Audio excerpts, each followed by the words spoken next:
There it is. We are coming to you from the City Beautiful, Chicago, Illinois, where tonight Comcast Sportsnet presents White Sox baseball. So Jose Abreu, Javi Garcia, Melky Cabrera, and the Sox as they get set to butt heads with Evan Longoria and the Tampa Bay Rays.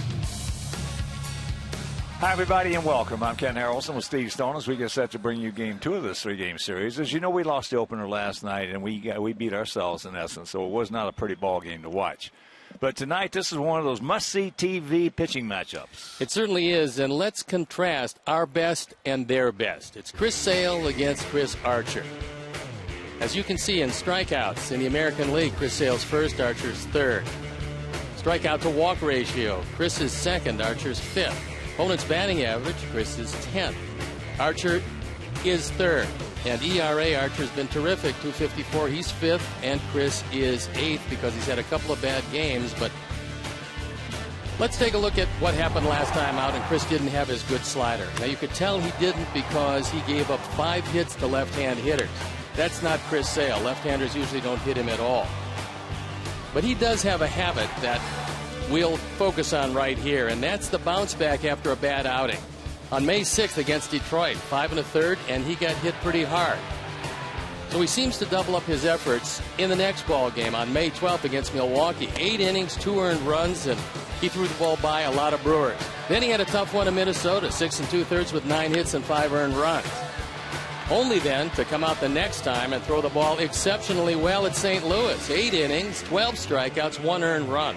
So Chris Sale gets it done, and tonight he's going to have to against Chris Archer, who's really struggled. He's 0-4 in his last 6 starts. His last win came on June 23rd. He's a good young pitcher, but his ERA's in the high 4s against our ball club, despite his 1-0 record lifetime against our Sox. So hopefully Archer can hang a few, and we can get to him tonight. Well, part of our future has been on display in the lineup this season, and he's starting to get it heated up. Carlos Sanchez has done a magnificent job in the field. We knew that he could field. But swinging the bat from both sides lately, he's been unbelievable. 322 since July 7th, 24 games. He's raised his average from 162 to 224. Still played a spectacular second base and hit a 2-run homer last night that put the ball club on top, only to lose it late. But you're right, it wasn't well played, but tonight's a different night. Yes. Hopefully it is. But with another 2 hits last evening, Jose Abreu extended his 6th streak to 14, and he'll look to keep that going. So sit back, relax, and strap it down. White Sox baseball coming your way.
is brought to you in part by your Chicago area and Northwest Indiana Lexus dealer, who invites you to test drive a Lexus today.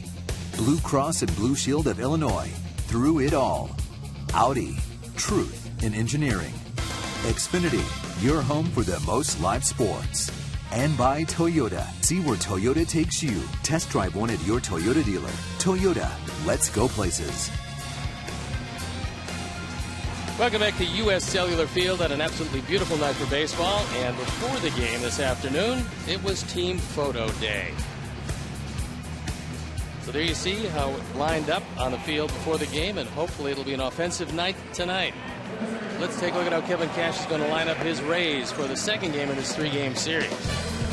Brandon Guyer leading it off, and Tim Beckham in the 2 spot, Evan Longoria. Logan Forsythe, who's been red hot, as Drupal Cabrera, Richie Schaefer, Mikey Matuk, Kevin Kiermaier, and Rene Rivera rounding it out. The defense, and how they'll line up behind Chris Sale left to right, Melky Cabrera, Adam Eaton, and Avisail Garcia in the outfield, Tyler Saladino, Alexi Ramirez, Carlos Sanchez, and Adam LaRoche at first base. Tyler Flowers gets a nod behind the plate, and Alexis pursuing perfection starting pitcher is Chris Sale. 21st start of the year, looking for his 10th win. His ERA 3.20. 177 strikeouts and 137 2/3. He's only walked 25. He's got just about everything over the plate. His changeup has gotten better and better, and with it, the win total. Not what it should be, but still pretty good. The umpires for the game tonight. Hunter Wendelstead, the crew chief behind the plate. Marvin Hudson is at first. Bob Davidson at second, and David Rackley at third. So they've thrown a ball around the infield, which means we're ready to play baseball. And I'm ready to turn it over to my play-by-play partner, Ken Harrelson. Hi, Steve. Thank you. And once again, good evening, everyone, and welcome to White Sox baseball right here over Comcast Sportsnet. So happy you could join us for game 2 of this 3-game set. As the first pitch of the ball game, taken high and wide to Brandon Guyer. Guyer 0 for 3 last night. Comes in at 246, 5 homers and 22 driven in. 2-0 the count. Tampa Bay hitting at 241 as a club with a 3.59 ERA.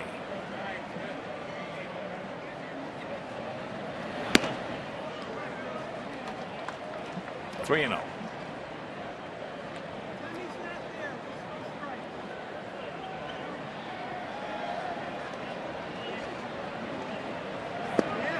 And here's the ballpark. 330 down the left field line, 335 down the right field line, 375 in the gaps, and 400 straightaway center.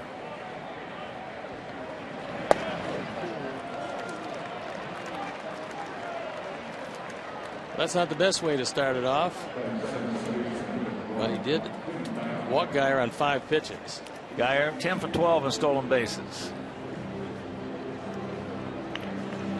Here's Tim Beckham playing second base, hitting at 238, 5 homers and 22 driven in.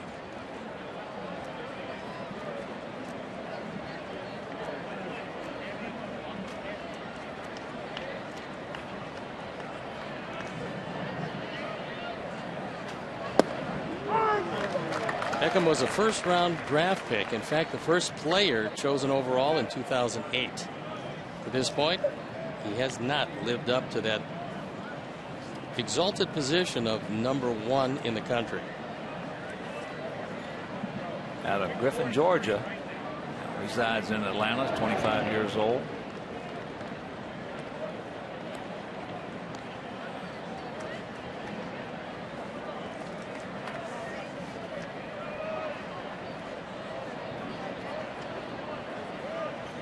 Pretty good lead. That guy. High pop up. Likes that.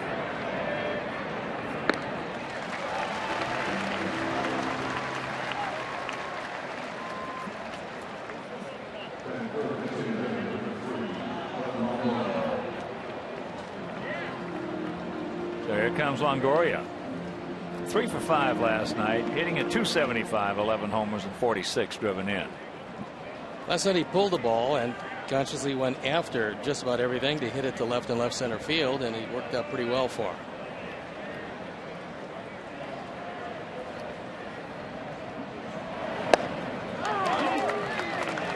First pitch strike.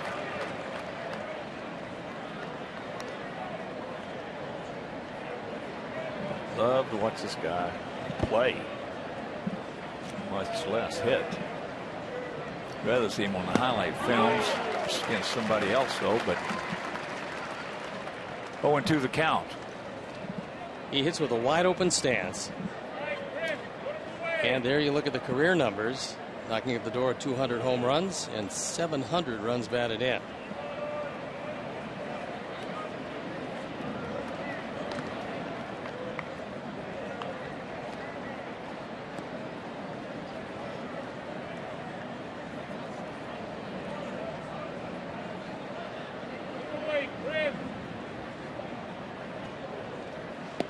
He gone. Change up.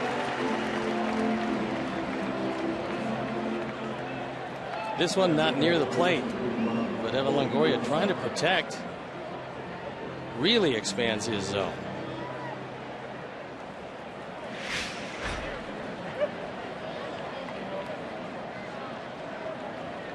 Here's Forsythe.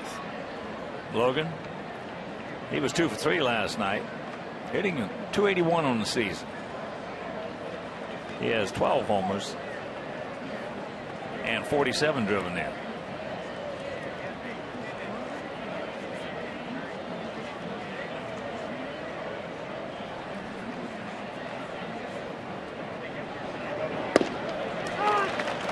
That one is 96.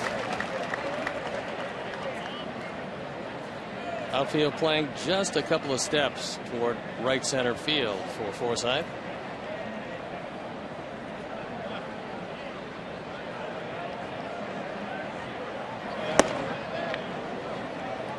That's a good pitch. Didn't get it. That one was upper part, had the whole strike zone. Here you look at the Menards pitch tracks and you saw where the 2 appeared.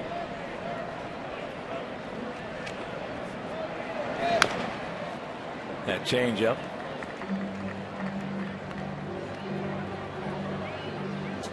So 1-2 the count.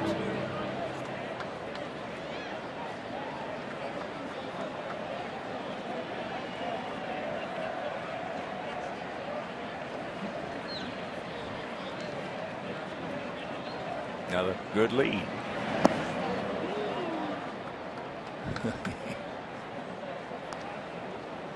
You got that right leg out there in a hurry.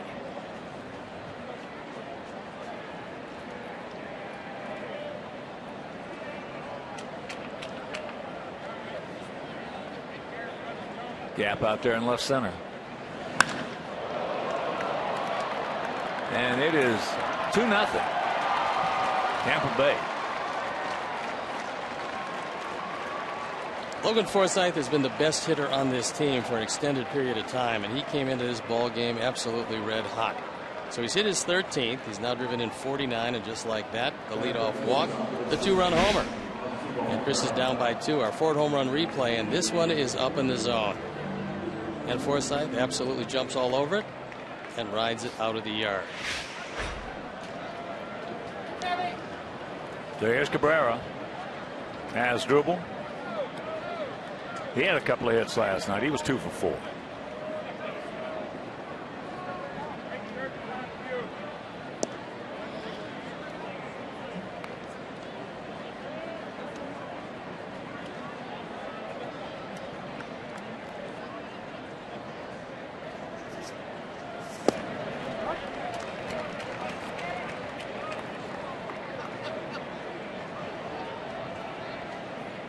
Conditions ideal. 76 degrees. The winds no factor whatsoever.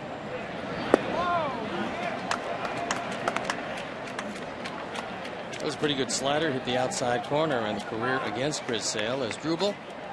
.257 hitter. He's a touch better hitter from the right side than the left.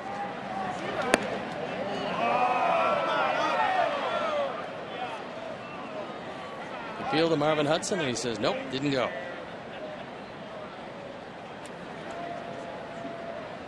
Two out, 2 in, and the 2-2 pitch.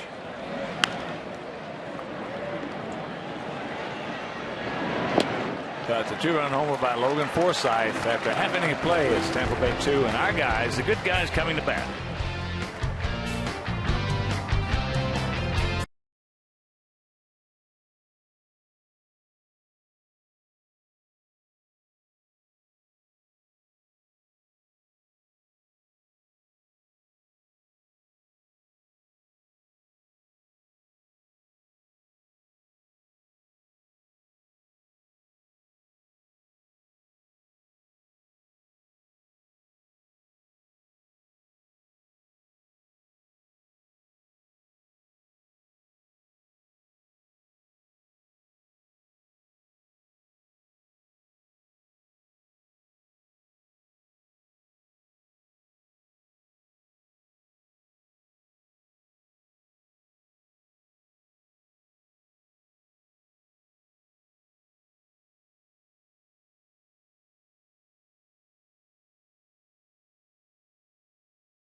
Winthrop, Iowa.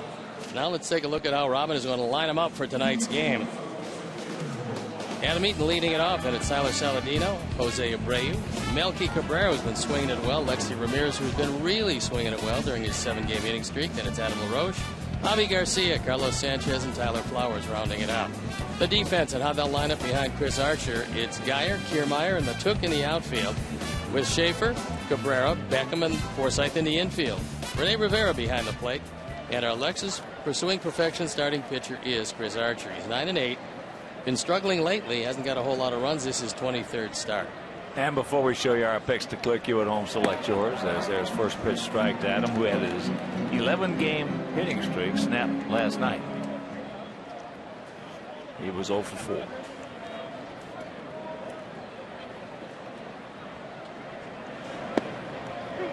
Oh and 2. He comes in hitting at 269, 9 homers, 25 driven in. Sox hitting at 250 as a club with a 4.00 ERA. Archer has a pretty big fastball, but his best pitch far and away that hard slider. Ball hit hard, came in, and now he drops the ball. Got a bad read on it. Did Geyer.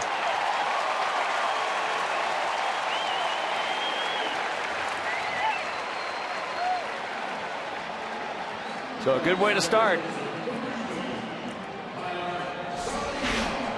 Now we'll have to see what is scored as Geyer goes across. He took a bad route and then just missed it. So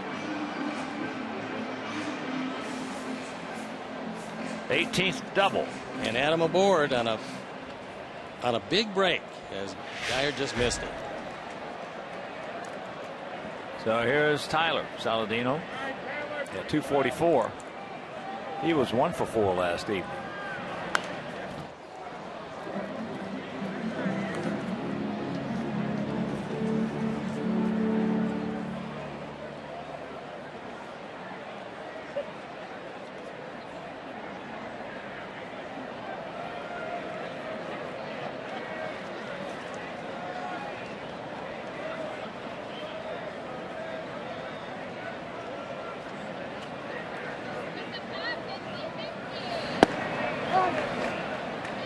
To the count.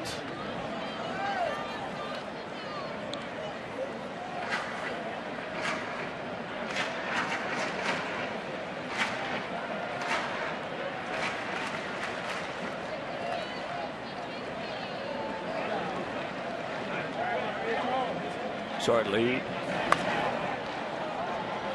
As that's a souvenir right side.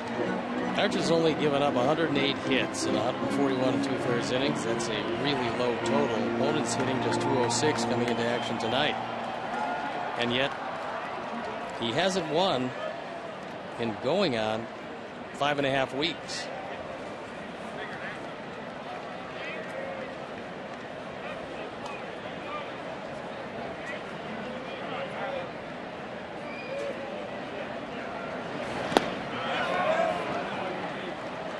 One out.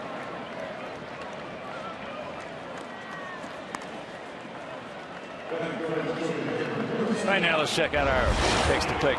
Jim Angio, our director and crew. Well, they went with Alexei. Steve's going with Adam Eaton. And Terry Hanley, Eric Aldridge, Mike Williams, Roger Clare, and I, we're going to go with Carlos Sanchez. So here is Abreu. 2 for 3 last night. Double and a 2-run homer. And he's on a 14-game hitting streak.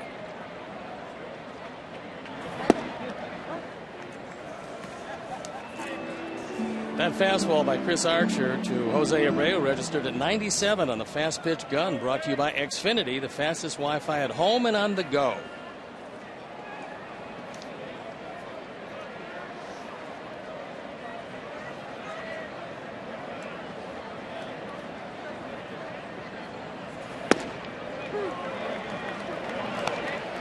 Very quickly, 0-2. As you can see during the streak, Jose's been hot. He's hitting the ball out of the ballpark, driving in some big runs and scoring a lot of runs. Looking to extend it to 15.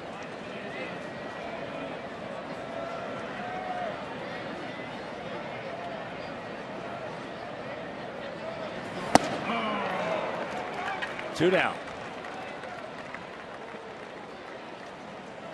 After painting low and away with a couple of pitches, he goes upstairs and throws it by him. That was the slowest of his 3 fastballs. Registered 97, 97, and that was 96, but unhittable that high.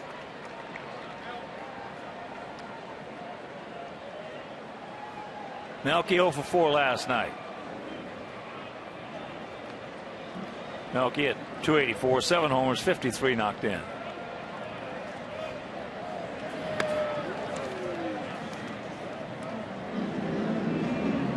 Melky's been a much better hitter from the left side. There you see what he's done with runners in scoring position. That's pretty impressive at 358. But Cabrera hitting 299 left-handed, 240 right-handed.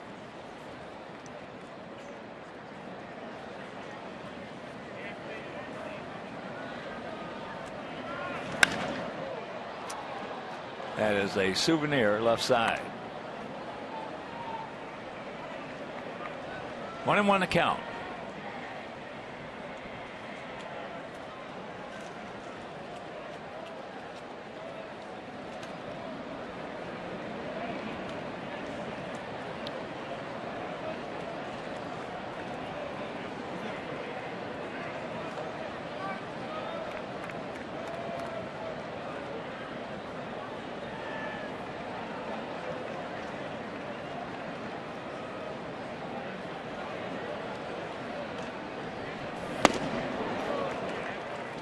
.98 upstairs.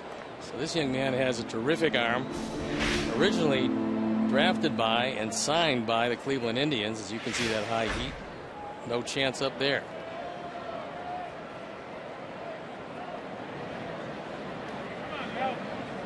And a 1-2 pitch. Oh boy, what a nice pick right there by Logan Forsythe. But I don't know of another team that has as many guys on second base, nobody out, can relieve them right there.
Light.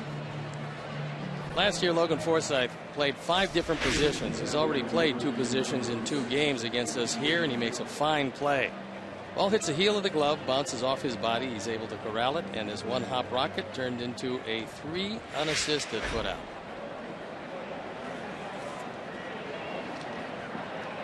Richie Schaefer. 0 for 2 last night. That was his major league debut. First at bat was hit by a pitch.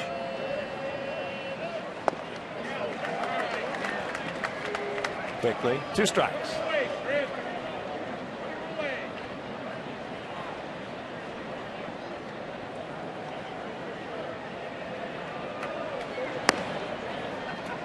I'm sure Schaefer has seen a lot of video of Chris Sale, but you can't realize how good that changeup is until you face it. He gone.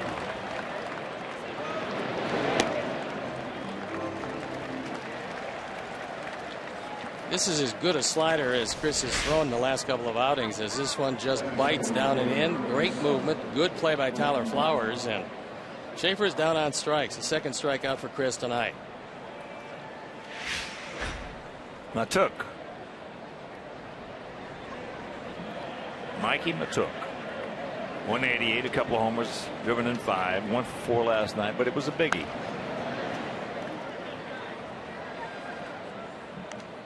Knocked in their 5th go ahead and winning run. He's out of LSU.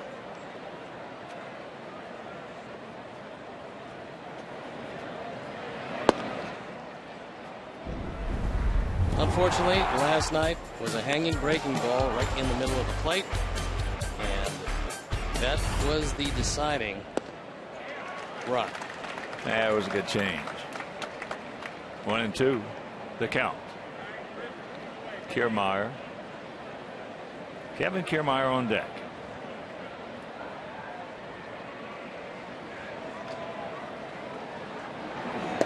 There you go.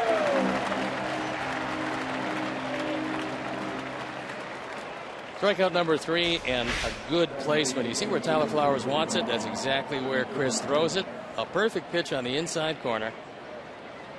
And Mikey's out.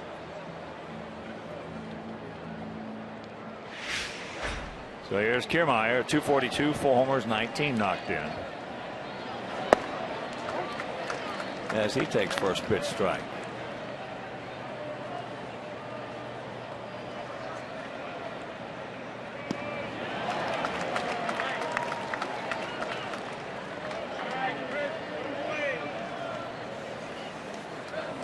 Outfield slightly to the left.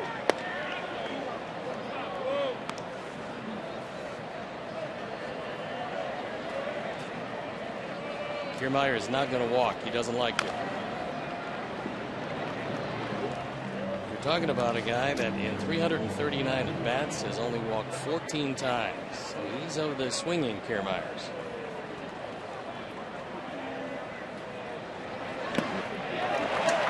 He goes, punches out the side.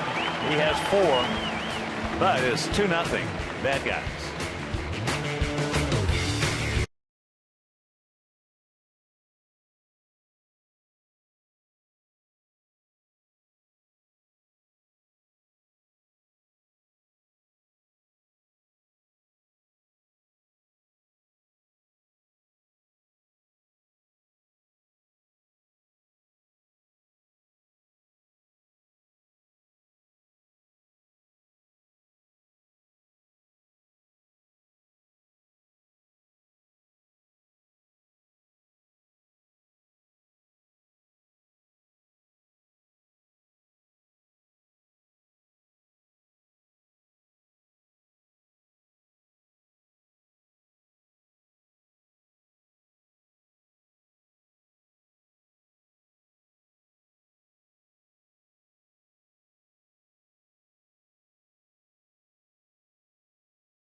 Get to know the 7-year veteran as he gears up for his second season here in Chicago. So watch Bears Live.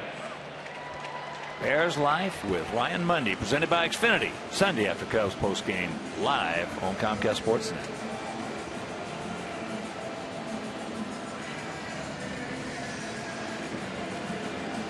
Two 2-0 Tampa Bay. 2-run homer by Logan Forsythe. Knocked in Brandon Geyer, who walked to lead off the ball game.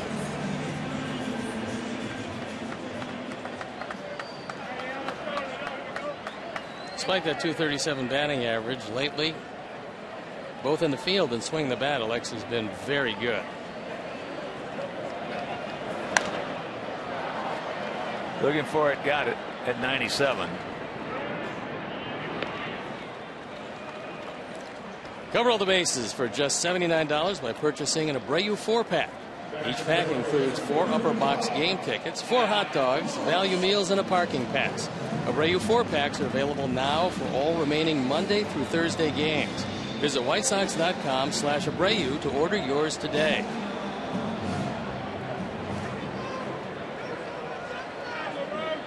If I were our guys, I think I'd go up there looking first ball, fastball, and get all over it. Well, that slider is just too tough to hit. That's probably a real good game plan. Punches at it. Foul. Not much execution, but a pretty good idea as the left side was vacated because of the shift.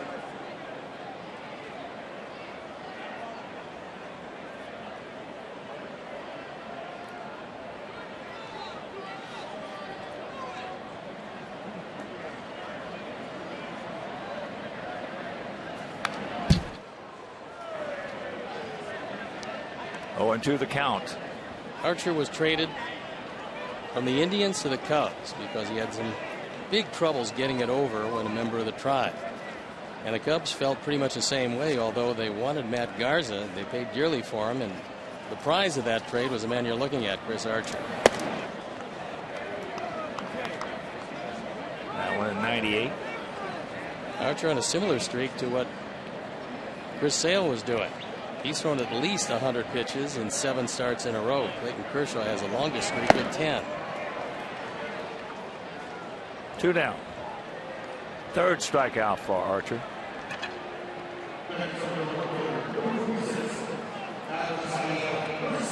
So here's Avi. Avi 1 for 4 last evening. Comes in at 264. 7 homers and 33 knocked in.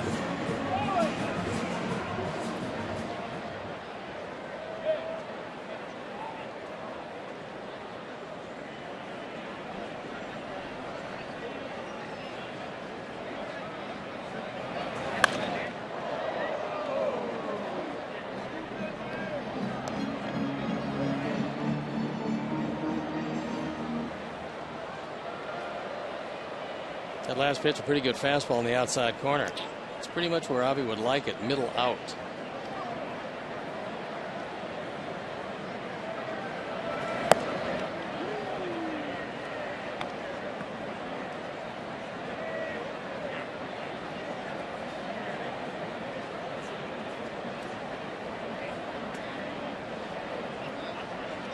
Kick and the 1-1 pitch. 98.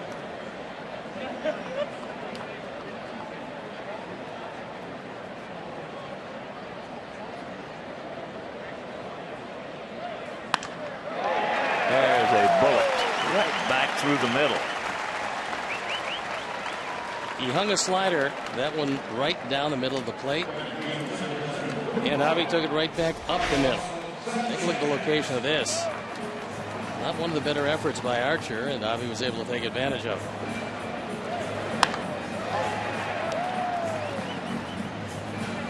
So that'll bring up Carlos Sanchez. 1 for 4 last night, a 2-run homer. And then he made, with a tying run aboard, the last out, hit a bullet, a missile right to the right fielder. In fact, he hit that ball harder than he hit the home run. He's just had some great at-bats recently.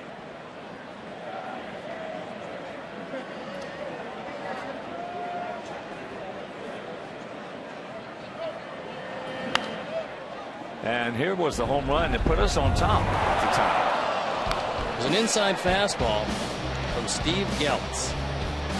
And Carlos turned on it, took it out of the park, and that made it a 4-3 game until Grady Sizemore hit one out of the ballpark to tie it.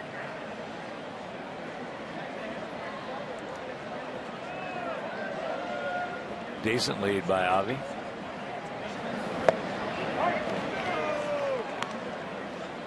the last 17 for Carlos. He's hit .333 with 3 home runs, 5 driven in.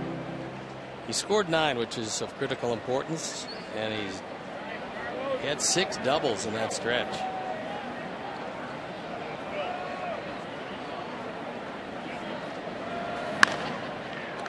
One hopper right to the first baseman, Forsythe, and that'll retire the side. We're into the third, trailing 2-0.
Chicago Data Strong fan, and you just might see yourself on an upcoming broadcast brought to you by T-Mobile.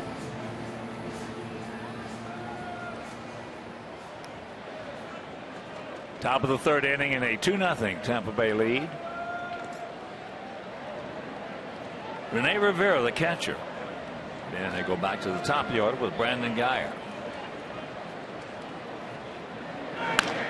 Ball hit sharply for a base hit. Rivera, very much known as a catch it, call it, block it, and throw it guy. Not much offense this year, but with San Diego last year, he hit the 250s, and with his ability to catch, that's pretty valuable. Just has not got on track to this point. So here's Guyer. He walked and scored.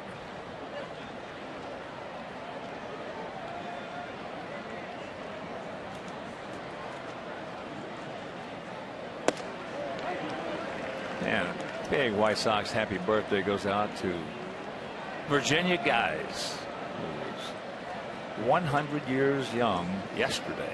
Happy birthday, Virginia. That's fouled away also to a big White Sox fan, Jordan Bullard, who's watching with his father, Doug, in Wakarusa, Indiana.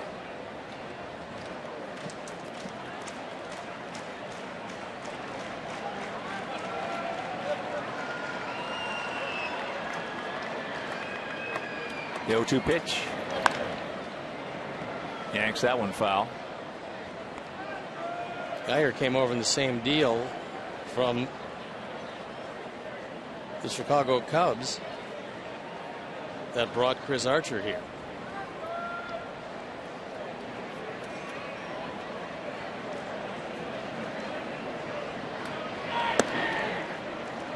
That's up high. 1-2. Sox gotta get something to get back into that mindset.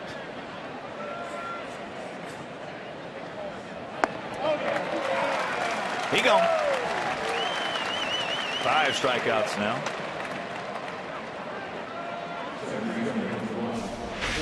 Goes to the slider. Another one biting down and in. And Guyer, even though he choked up on the bat, no contact.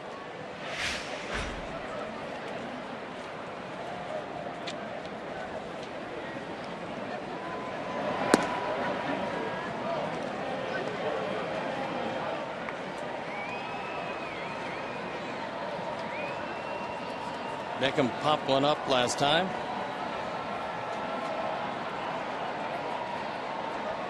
The 1-0.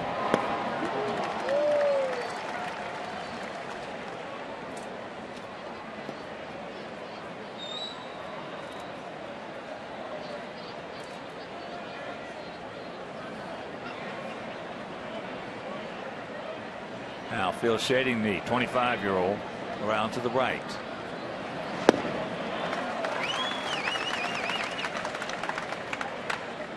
And the count 1-2.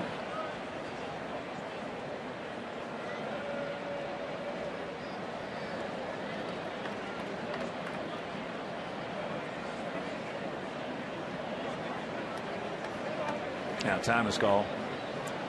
And today marks the 30th anniversary of Tom Seaver recording his 300th victory, and that was at Yankee Stadium.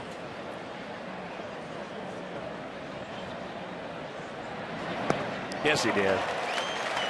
He gone.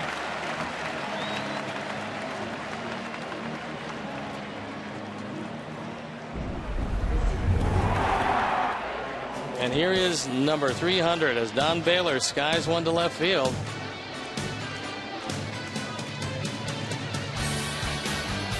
Tom won 4-1, went the distance on this date in 1985. What a pitcher. What a pitcher. There's Evan Longoria, who struck out on the changeup. Can't get that one, and the count 0-1. He was inducted into the Hall of Fame in 1992.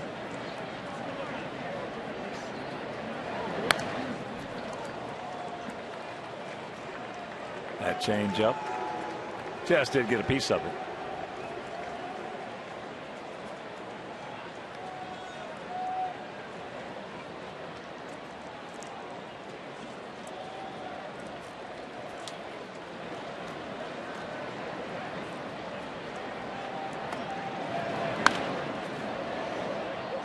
And that one is ripped hard but foul. Chris tried to throw it by him upstairs, just couldn't get it by him.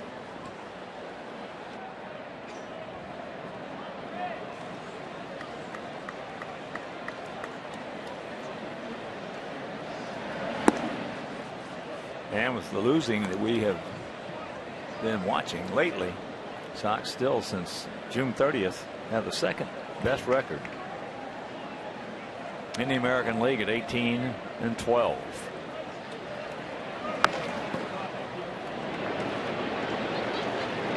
Guns it over, and that'll retire the side. It was a leadoff single, a couple of strikeouts and a ground out, but it is still 2-0 Rays.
And all fans are invited to stay for a post-game fireworks show presented by Magellan Corporation. Purchase tickets today by visiting WhiteSox.com or calling 866-SOX-GAME. We trail at 2-0, and we got a tough customer out there on that bump. We got to do some damage against.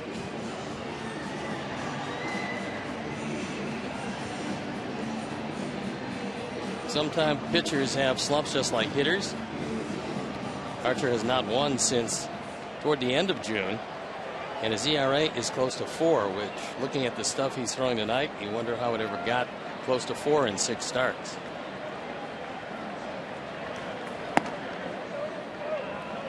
He did not go. Tyler hitting in .219, 7 homers, 27 knocked in. I believe he's averaging 11 strikeouts per 9 innings. There is a chopper to Hopper. 10.99. You can pretty much understand it with that slider and 98 to go behind it. The thing that should frighten a whole lot of hitters is if he ever gets command of that straight change. It's okay. It's not the best yet, but he's winning fastball, taking a little something off his fastball, and using that hard slider. So here's Adam. He had a double. Geyer misread it. Line drive into left field, then went back and dropped it. That was his straight change. He threw it on the outside corner.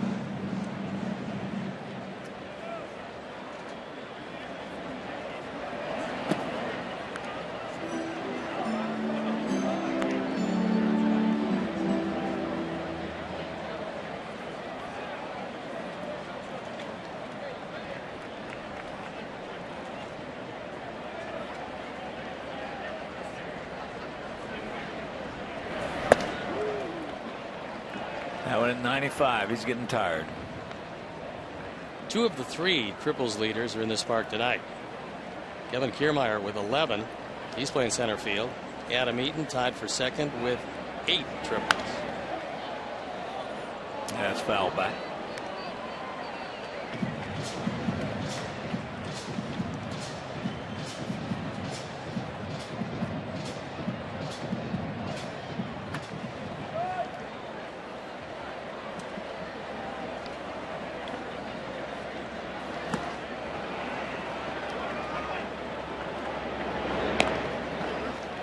Two down. 4th strikeout for Archer, and yet another slider in the dirt. Good stop by Rivera as Adam could not lay off.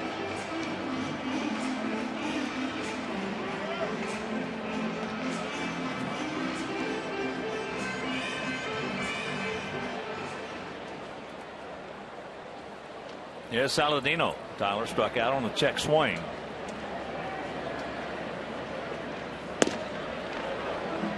That's the way to approach him right there. 98-mile-an-hour fastball, and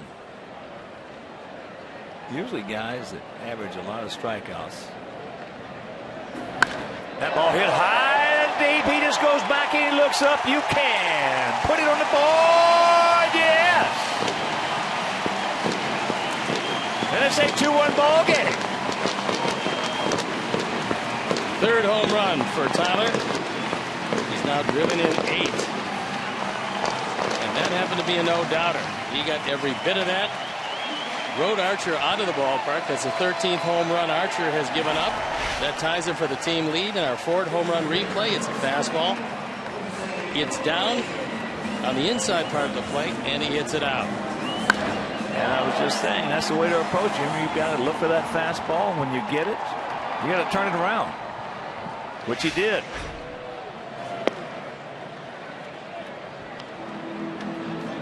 Saying you got to get guys with good stuff, good pitchers early in the game and early in the count.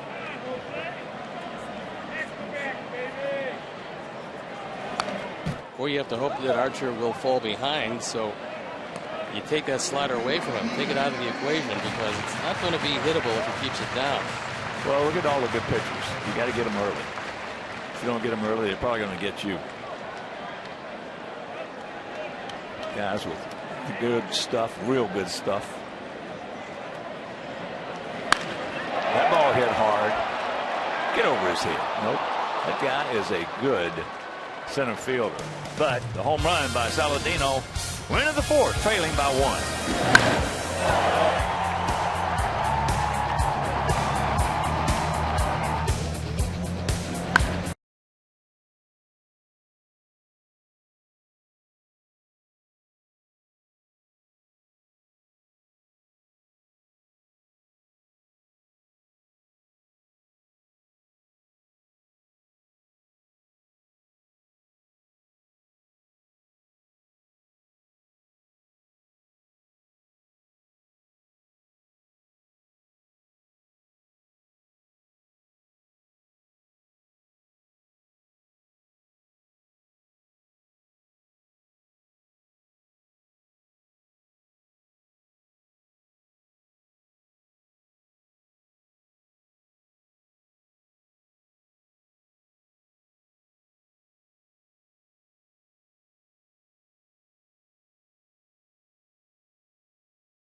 At the plate right now, Logan Forsythe. Tyler Saladino just went deep for us.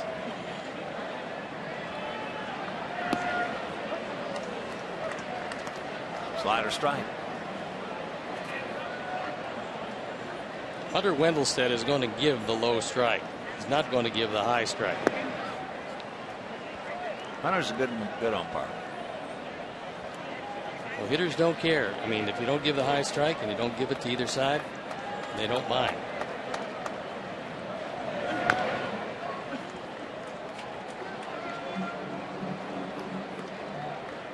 One and two the count. A lot of young fans in the stands tonight, enjoying some popcorn and some chips.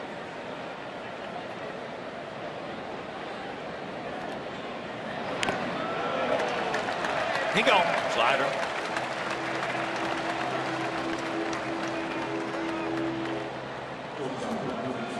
And a reminder, Friday night, join CSN for a special Miller Lite baseball viewing party at Mitchell's Tap in Chicago. So watch Chicago battle Kansas City and win prizes.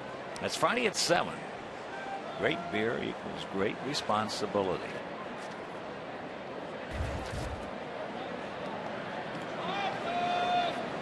Here's Cabrera.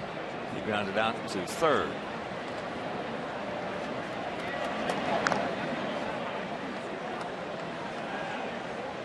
That one fouled off his body as Chris went to the slider once again.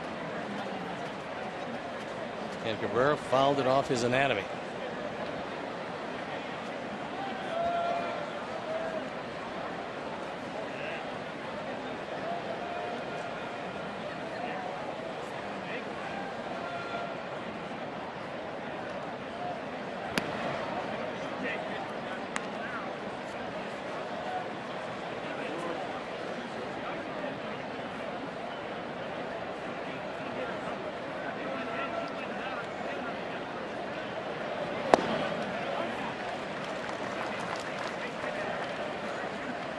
One and two.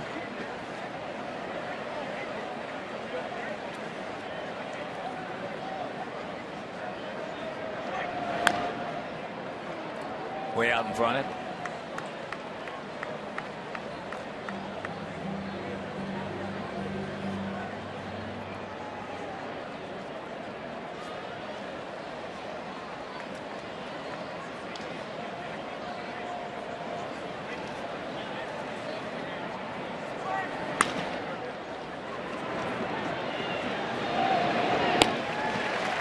Two down.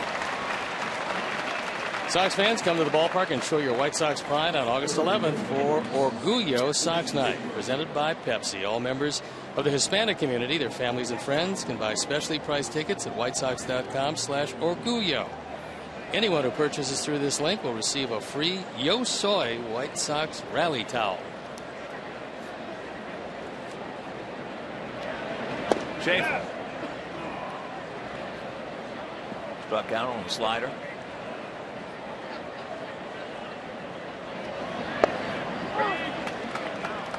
Change up for a strike.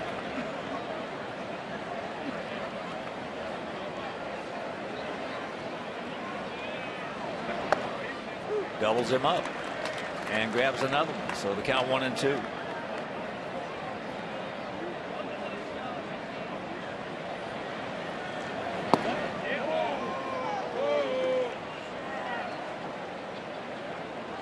Two 2-0 for them, 1-3-0 for us. Here in the top of the 4th inning.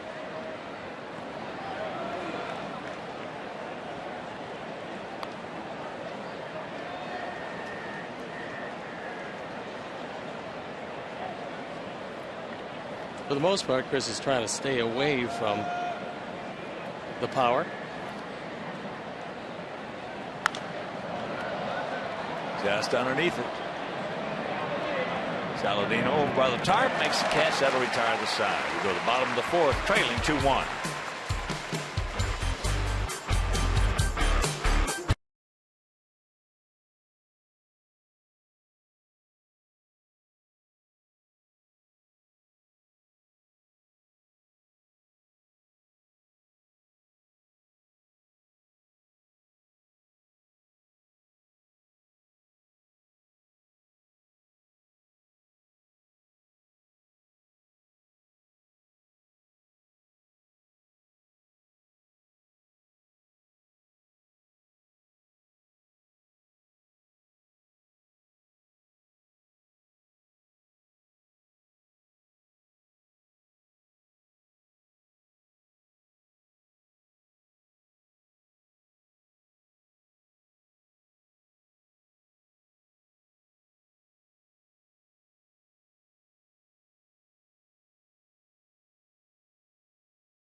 On top, and then a tie, a virtual tie with the Orioles, the Twins, and the Blue Jays. These Tampa Bay Rays 2 games back, as are the Texas Rangers. The Tigers, who, by the way, lost their president and general manager, Dave Dombrowski. He resigned today. They're 3 games back, and our Sox 3.5 games back, entering play tonight.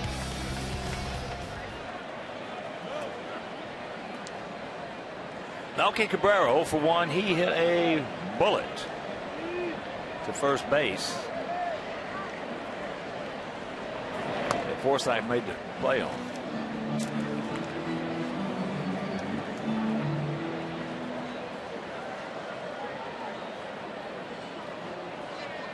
Two-one Rays.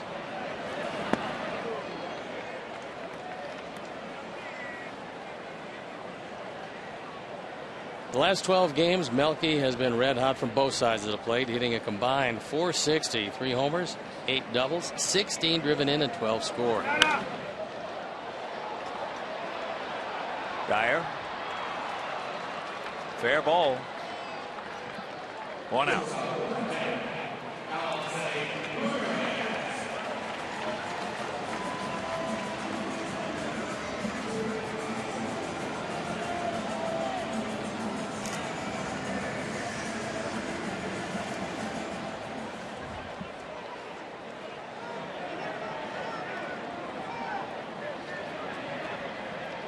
Here's Alexei.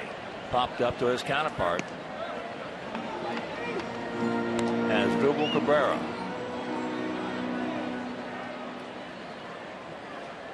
The Rays are going to a 4-man starting rotation, which is pretty interesting. You certainly want to get as many starts as you can out of Archer, but that's pretty much old school. Kevin Cash has seen a guy that they thought they could count on to come back. Matt Moore sent back to the minor leagues because he couldn't get the ball over the plate. Moore still rehabbing from his surgery, and he was a great one before he went down. He was one of the best in the game. Yes, he was. The starters ERA in the American League: Oakland #1, Tampa Bay #2. Then it's the Angels, Twins, and Astros.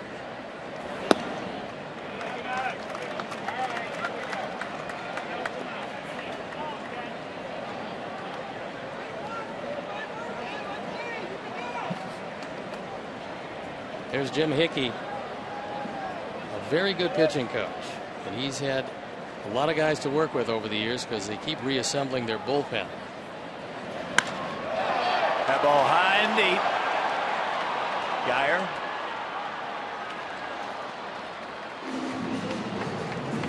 Two now. And that'll bring up Adam.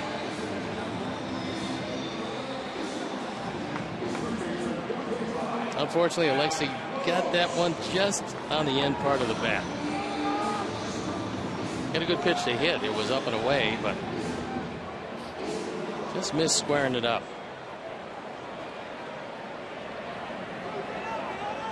Adam struck out on a fastball.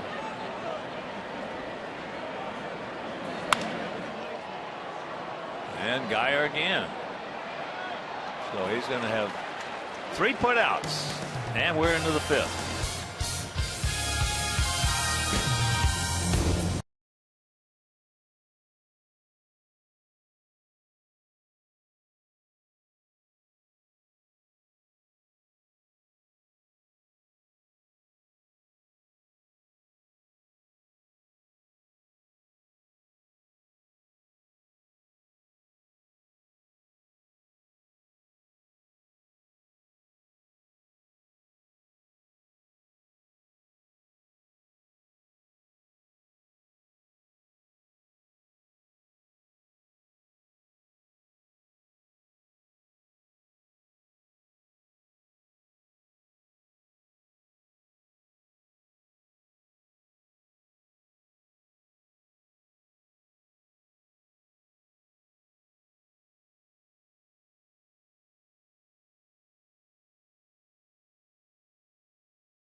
Seven strikeouts, just 1 walk through 4 innings. He's given up 2 runs on only 2 hits.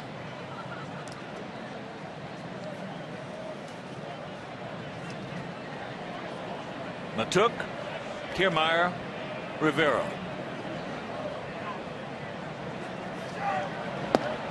First pitch strike.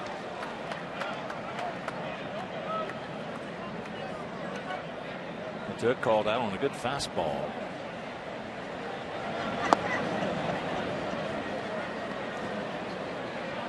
This has 7 strikeouts through 4.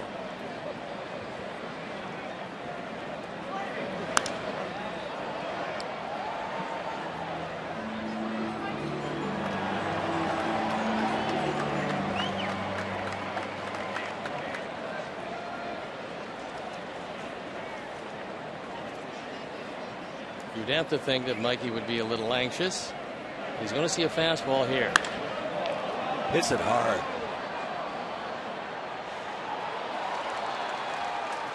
And it is 3-1.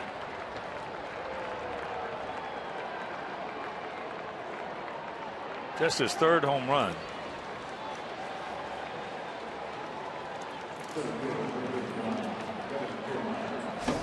Third home run. He's driven in 6. Second home run of the night against Chris Sale, and he got that fastball right down the middle. And Matuk hit it out.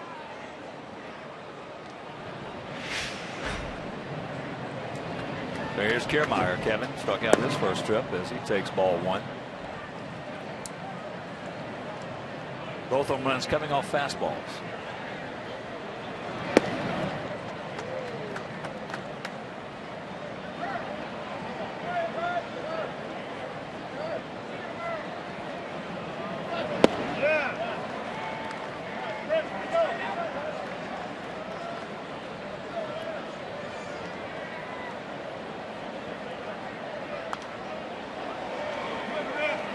Slider just did get a piece of it.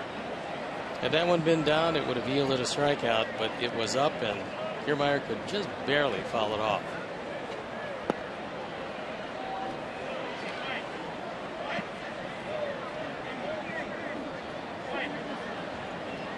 It's only the 4th time this year Chris has given up 2 homers in a start. Gotta hurry.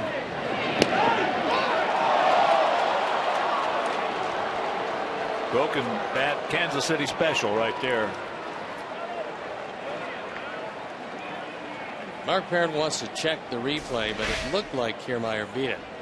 Got real good speed. He did beat the play. And so Tyler Flowers out there on the grass looking in the dugout, and they got the "we don't need to review it" call. So here's Rene Rivera.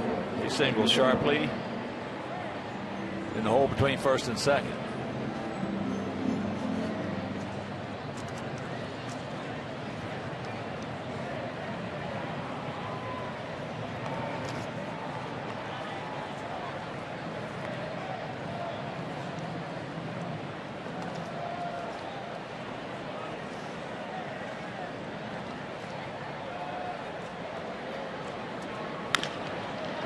All right, boys. Nope. Bad throw. That's one of the few times this year that Carlos Sanchez had a chance for 2 and didn't get the throw off cleanly. Kiermaier went down there in a hard slide. Pretty good throw. And Kiermaier right in on him. Doesn't really disrupt the play. It's just not a good throw by Carlos. Pulling at him off the bag. And a double play that should have been wasn't. So here's Geyer. A walk and a run scored, also a strikeout as that hits him.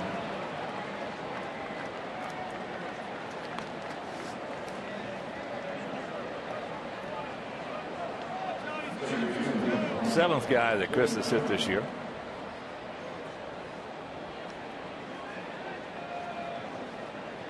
Geyer was hit for the 14th time. He leads the team in that dubious department. Well, with some guys, it's part of their arsenal. Hitting in the leadoff spot, his job is to get on base any way he can. It's the tough part of their arsenal, but it is what it is.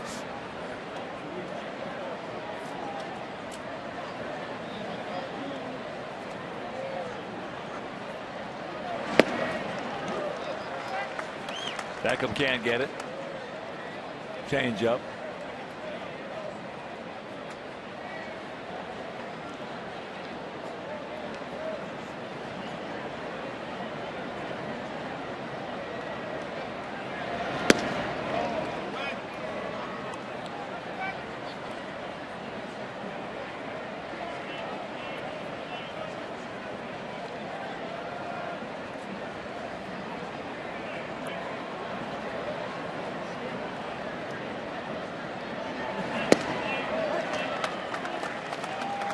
One ball, 2 strikes for the 25-year-old infielder.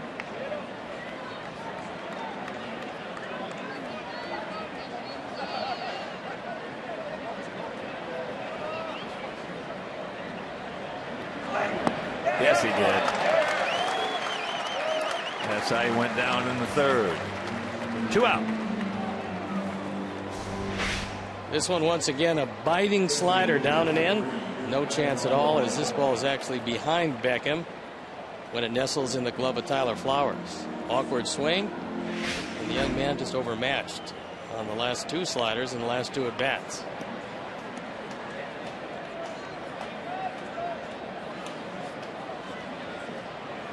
So here is Longoria, strikeout. That was on a changeup and a little nubber back to Chris.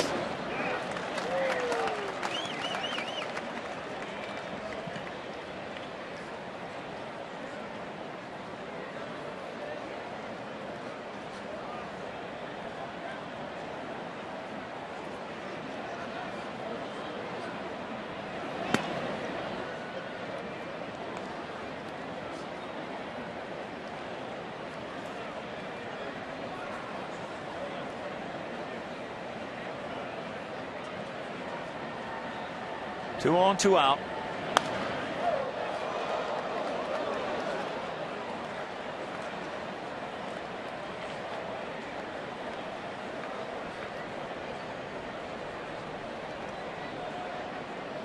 Longoria to this point has not adjusted to the straight change, especially one that's low and off the plate outside.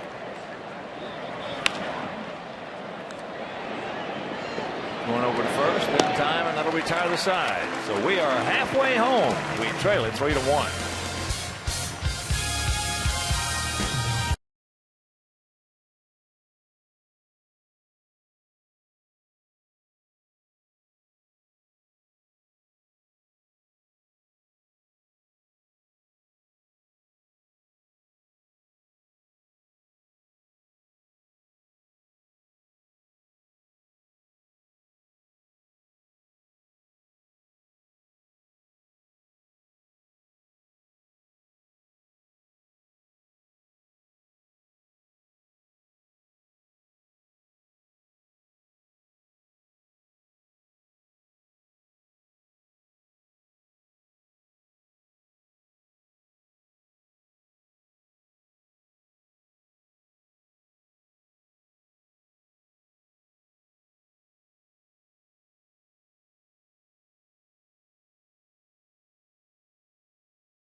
Three runs on 4 hits, no errors for the Rays. A run on 3 hits, no errors for our Sox. Home run by Tyler Saladino. And there's a little blooper. 1 pitch, 1 out. He singled hard in center field his first trip. But with that home run by Saladino, the Alex Snellius family, along with Chris O'Reilly and White Sox Charities, hook up again in loving memory of Ursula.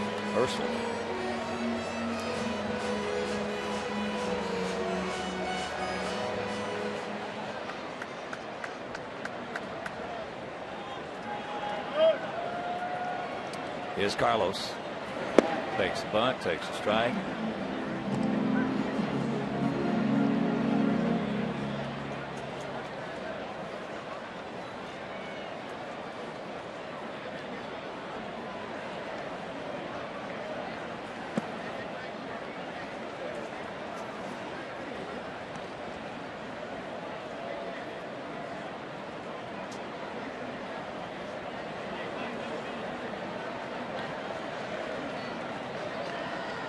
Start us off right here, Carlos.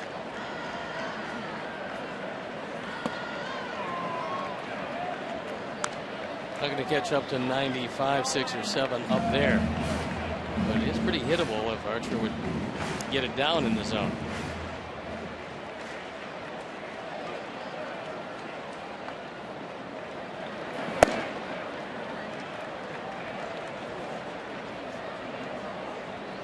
Two and two the count.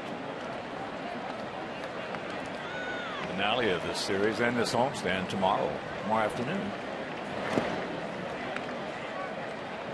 Carlos Rodon against Erasmo Ramirez. That game can't make it to the ballpark, right back here on Comcast Sportsnet. Then on Thursday, that's an off day, we'll board our charter Thursday evening, head on over to Kansas City for that Friday, Saturday, and Sunday series before returning back home.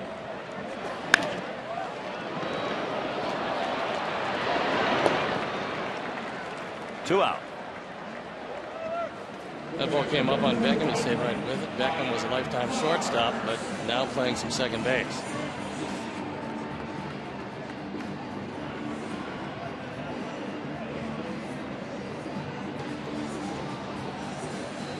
Here's Tyler. He grounded out to Cabrera, the shortstop.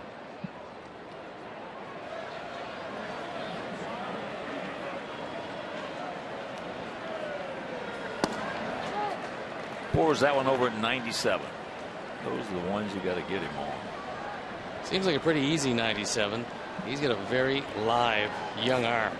Great release.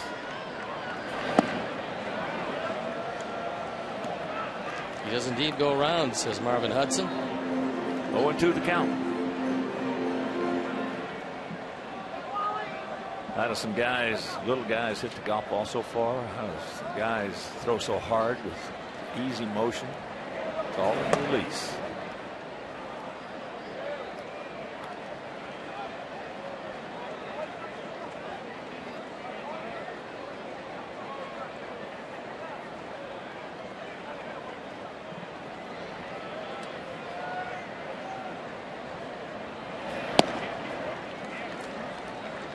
Two out, 2 balls, 2 strikes.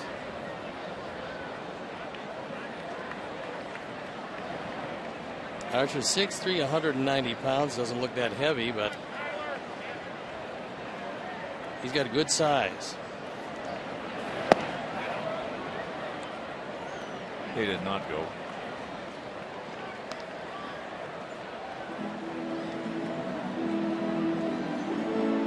Top of the 8th in Detroit, 5-1 Kansas City. Verlander gave up 5 runs, all earned.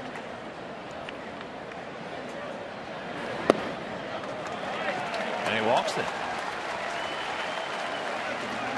That is the first walk issue by Archer. And here comes Adam Meaton. Archer's only walked 34 guys in 145 innings.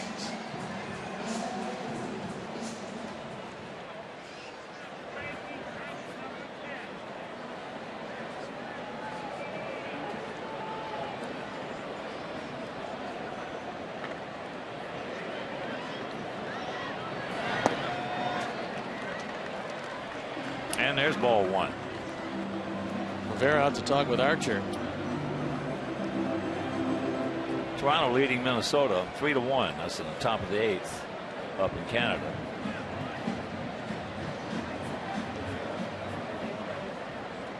In that game, Donaldson is hit number 28, Tulowitzki number 14.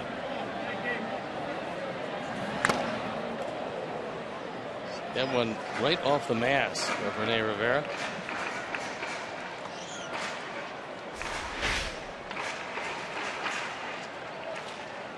Oh boy, that was a good one there. Yeah, that got him well, and he's shaken up.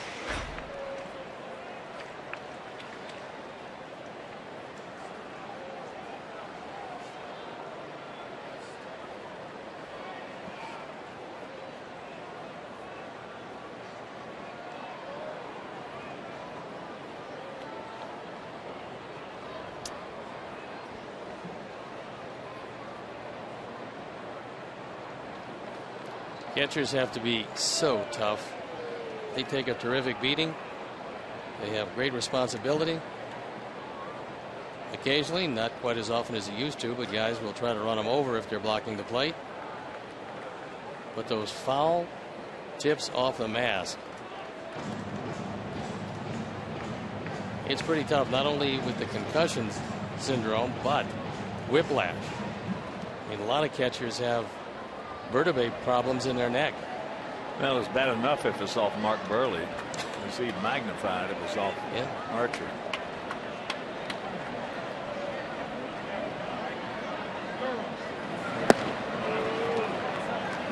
One and two the count.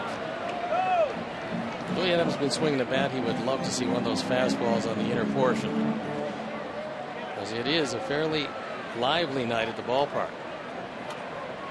Adam. Now, 12 of his last 13 games had his 10 game as he goes down, and we'll go to the 6th, trailing by 2.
And a couple of fastballs tonight, but the slider has been very good.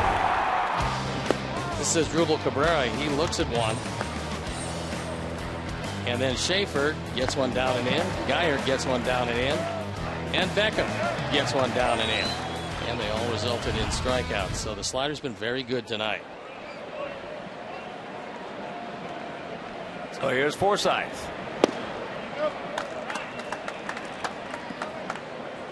Logan got a fastball back in the first inning after Guy had walked. Beckham had popped up. Longoria had struck out. Got that fastball and promptly hit a bullet out of here for a 2-run homer.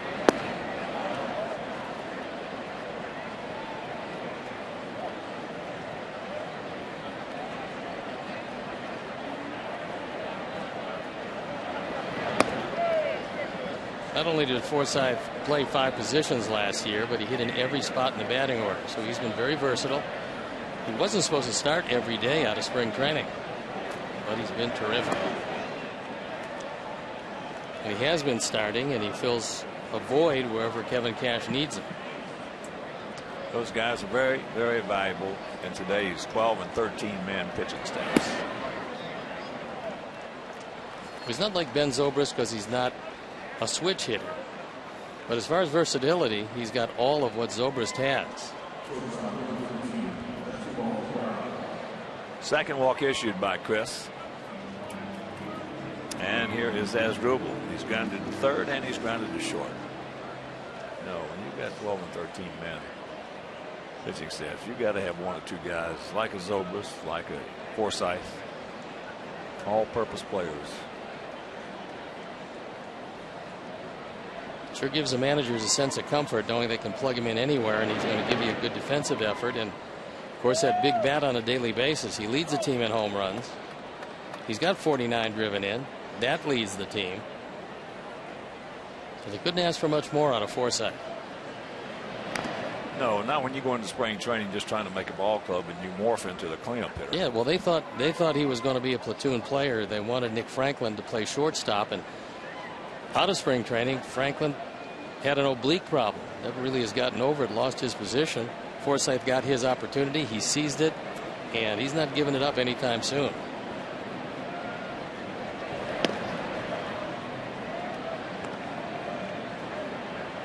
One ball, one strike.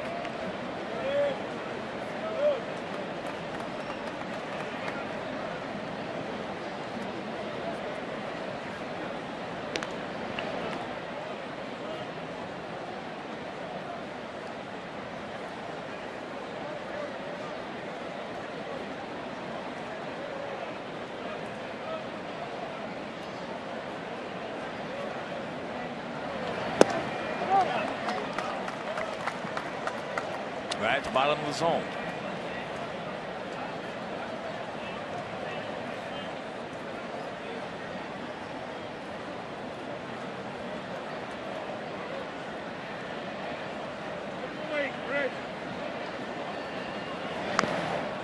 Atlanta came back last night to beat the Giants 9-8 and 12. And they're leading San Francisco 3-2 after 7 tonight. San Francisco was right up there with the Dodgers. Now they've fallen back.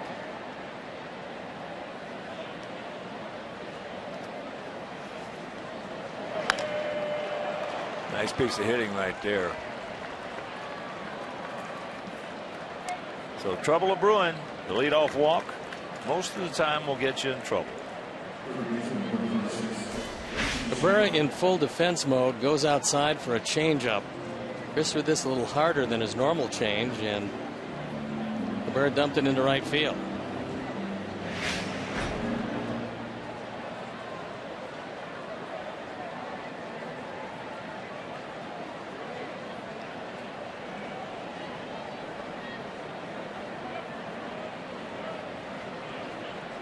Now field straight up, spaced about equidistant as he starts him off with a change.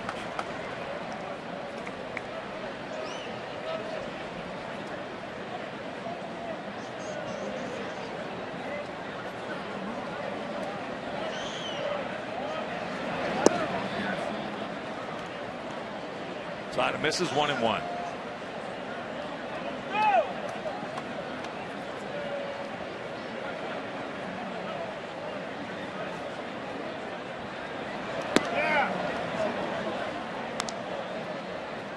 Chris is most likely going to go over the 100 mark. He's at 96.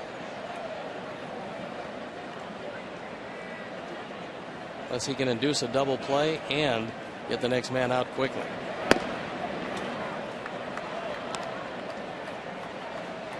Three and one.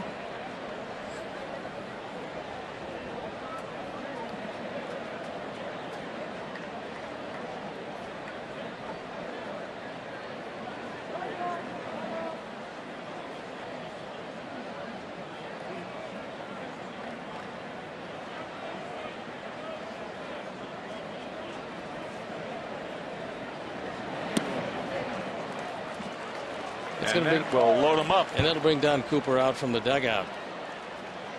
Nobody out. Daniel Webb throwing in the pen.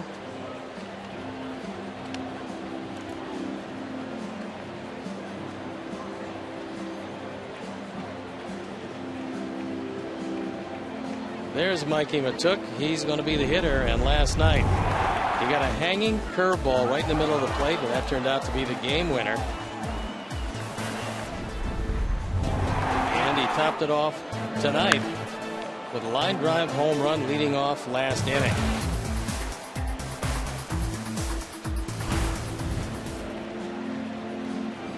He came into this series hitting 197. Had his run batted in last night, his run batted in tonight.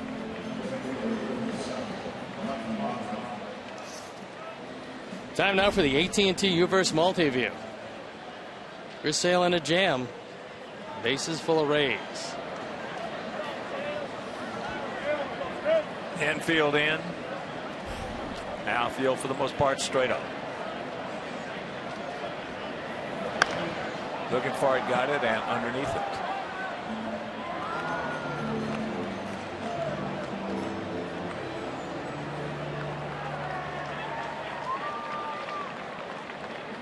Tyler calls for that slider. It's going to be down, and he's got to make sure that he smothers it.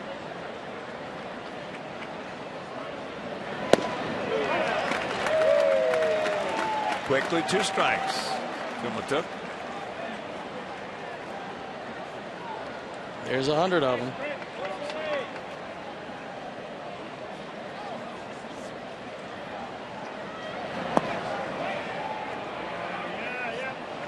That was close. He buries this slider. Yeah, it looked like he did indeed check it up, but just barely. Chops that one foul. 1 ball, 2 strikes.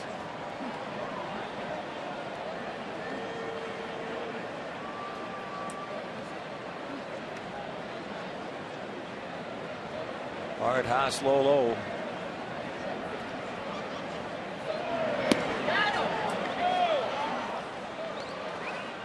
And count 2-2. Take him right here. You don't want to go full.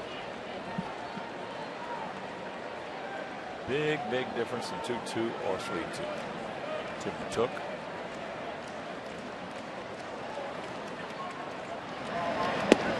He gone. Boy, that was a B pitch, backdoor slider, mercy. Well, he was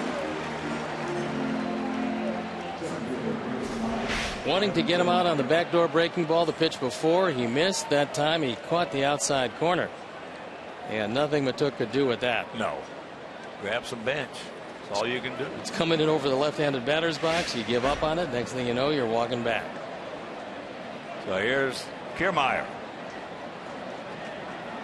He had a strikeout his first at bat, then a Kansas City special in the 5th. Broken bat infield single.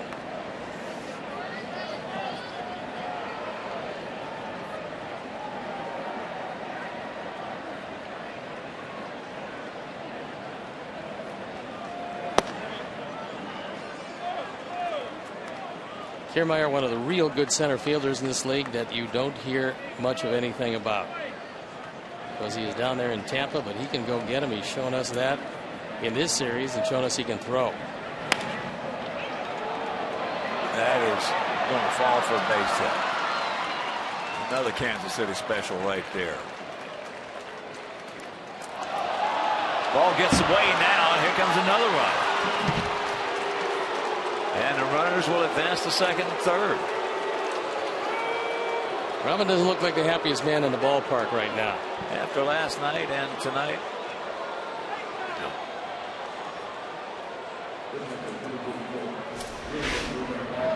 Just the 20th run batted in, but it'll be the last hitter that Chris Sale faces. Drops it into center field. And this throw gets away. And when it does get away, unfortunately, Chris Sale is on the mound as a spectator, and you can't do that.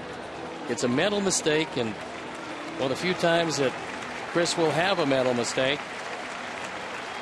But he gets a big hand from the crowd as he departs. So as he walks out, we'll step out and be back after these messages.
17th time.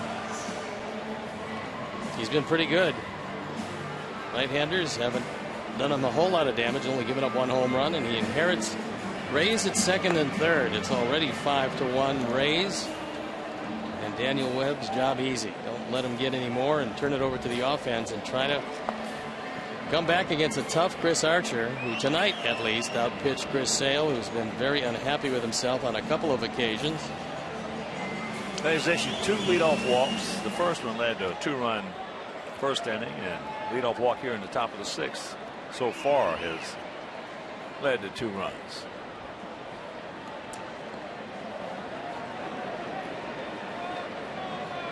So here's Rivera.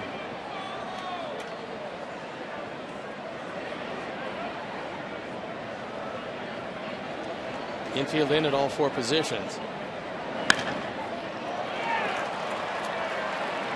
They're going to hold the runner from second to third. Another one scores and has 6-1. It's 2 hits tonight for the defensive specialist, Rene Rivera. Now driven in 25 with his 5 home runs, and that single through the drawn-in infield. Picks on a first ball fastball and takes it right between Saladino and Ramirez. No angles when you pull the infield in. What's been a 3-run 6th. Sizemore coming out to hit the Geyer. Sizemore played a huge part in that game last night. He pinch hit in the 7th, started it off with a double and scored, and he homered in the 8th.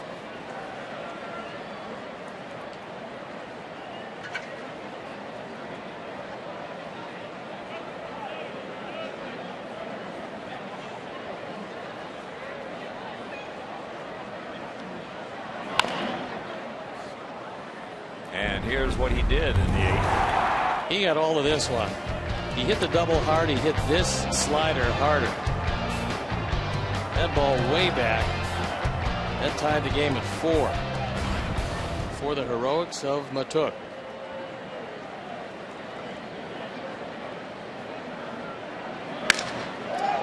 Broken bat off the glove. They're going to go to second, get the force there. Another run scores, and it's 7-1. 1-4-6. 3-4-6. Excuse me. Doesn't get a whole lot on it, but Adam has to go far to his right. Heads up play by Sanchez, but they can't even think about 2. So Chris Sale will go 5 1/3, give up 7 runs on 6 hits with 3 walks and 9 strikeouts.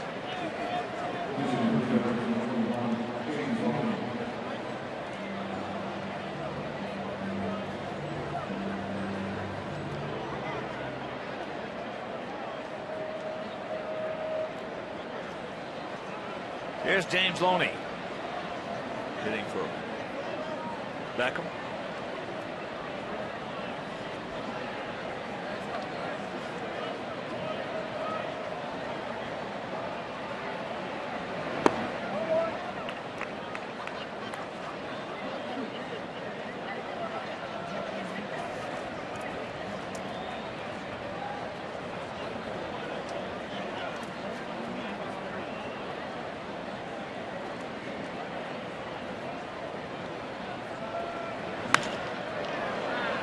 Ball hit hard for a base hit in the center field.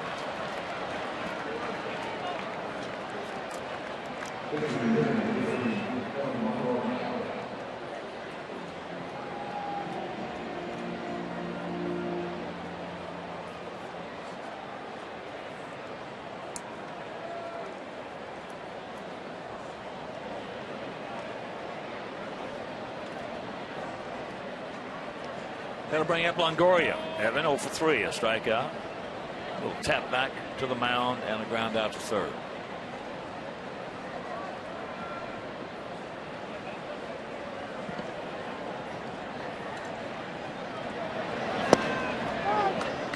Gabs a strike.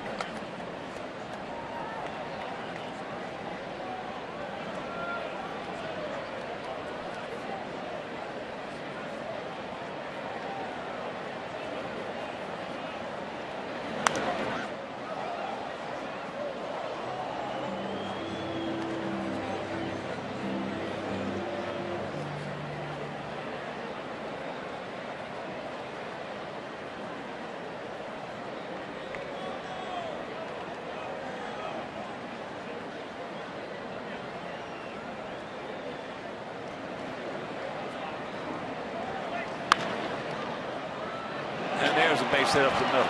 Another one's going to cross the plate, so it's 8-1.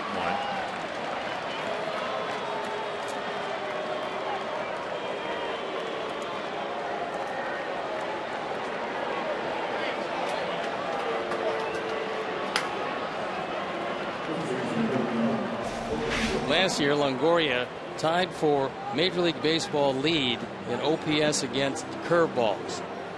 This was a breaking ball, and he took it right back up the middle, driving in a run. His 47th. And the hit parade continues.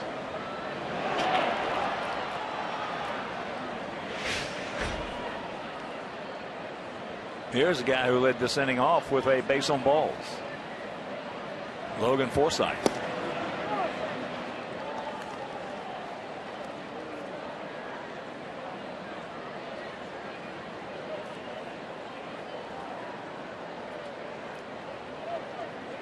Forsythe, that 2-run homer in the first inning. He struck out in the fourth and then walked here in the sixth.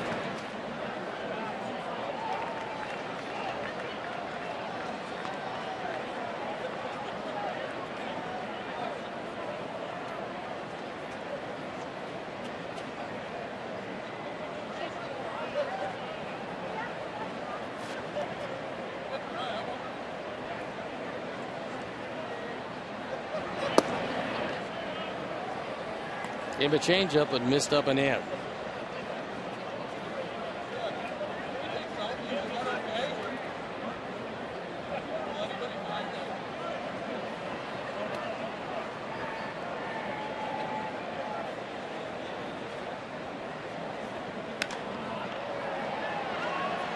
That's off the fist. And that'll retire the side, but not before a big fucking number goes up on that board of 5 spot, and we trail it 8-1.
Will slide from first to second.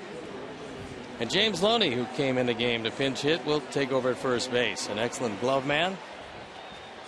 And Chris Archer with a huge 8-1 lead heading into the bottom of the sixth.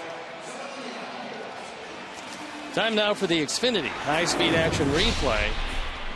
And it's a bomb off the bat of Tyler Saladino. He got a fastball thigh high, his third home run of the year. He's now driven in 8 at the time, made it a 2-1 game, and all looked wonderful until that big 5-run sixth.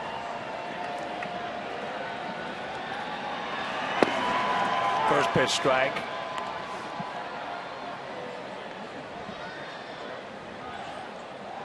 Start us off, Tyler. Let's get some runs. You never know what can happen. 0-2 the count.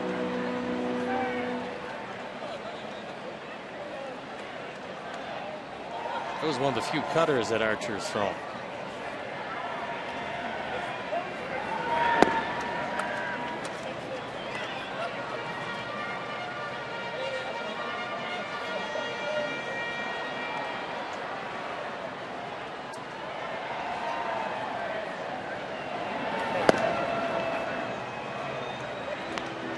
Count evens at 2.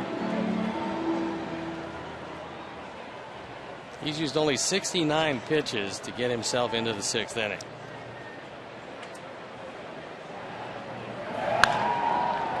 That's a fair ball. Whoa, foul, he called it. Looked like from up here, looked like it went over the bag.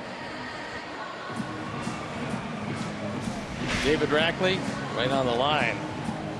And this ball started fair, but Rackley calls it foul. It was. Yep. Hit a footprint or something right there and kicked it left. So the 2-2 pitch.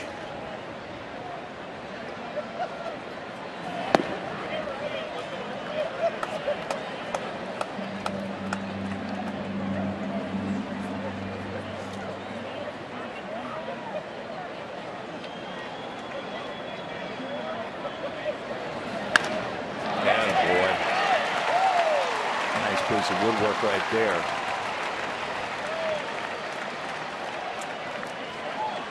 Sox fans, on Friday, August 14th at 3:10, our White Sox take on the Chicago Cubs. The first 10,000 fans will receive a White Sox rally towel presented by United Airlines. United, proud to fly to Chicago White Sox. Purchase tickets today by visiting whitesox.com or calling 866-SOX-GAME. Here's Abreu. Jose 0 for 2. A strikeout and a line out hard for Kiermaier in center field. Didn't want to swing at that one, but fouled it off.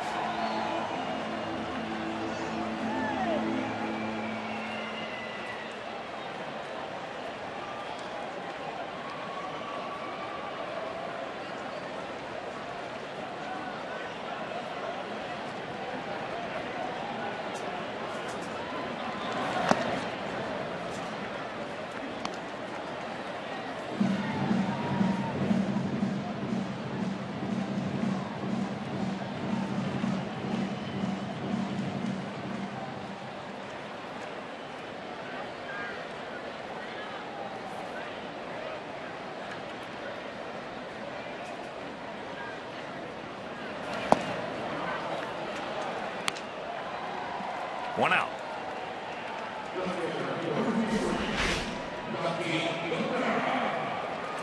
Throws a high fastball by him at 98 on the outside part of the plate.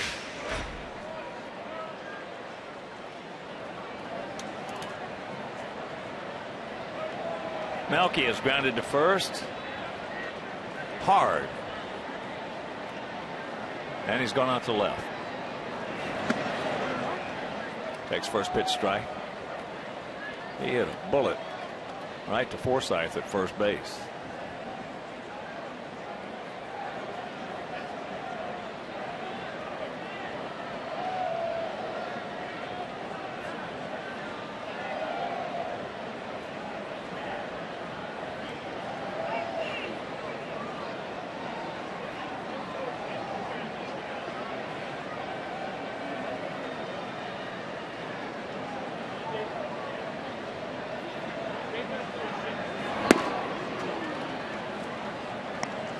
Going to the count to Melky.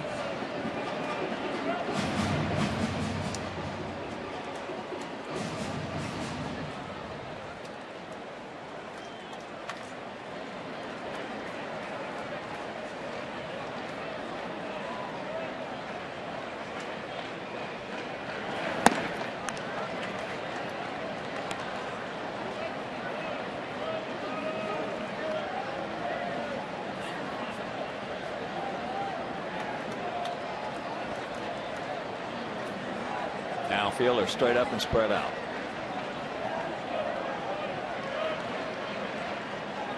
Long set. And Souvenir left.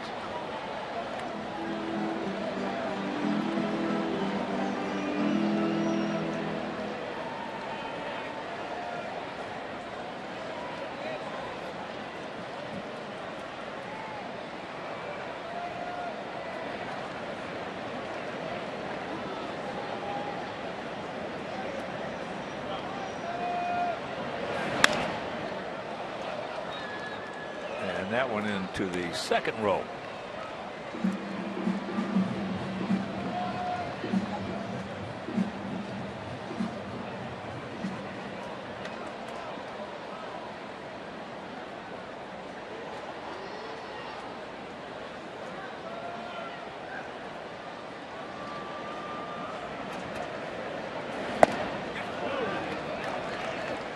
Fortunately, that time was able to check it up, didn't go after the high fastball. 97 up there, you can't catch up to it, but this is up and out of the zone.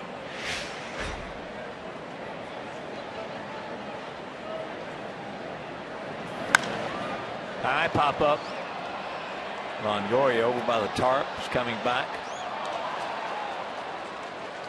And he makes the play. 2 down.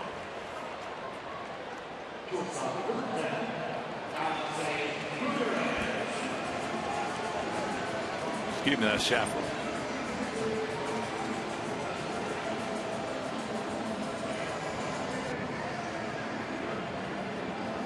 Orioles the DH tonight.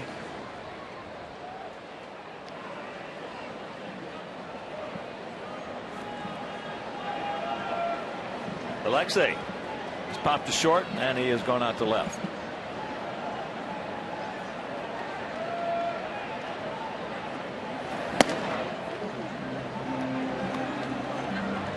Archer hasn't lost anything off that fastball.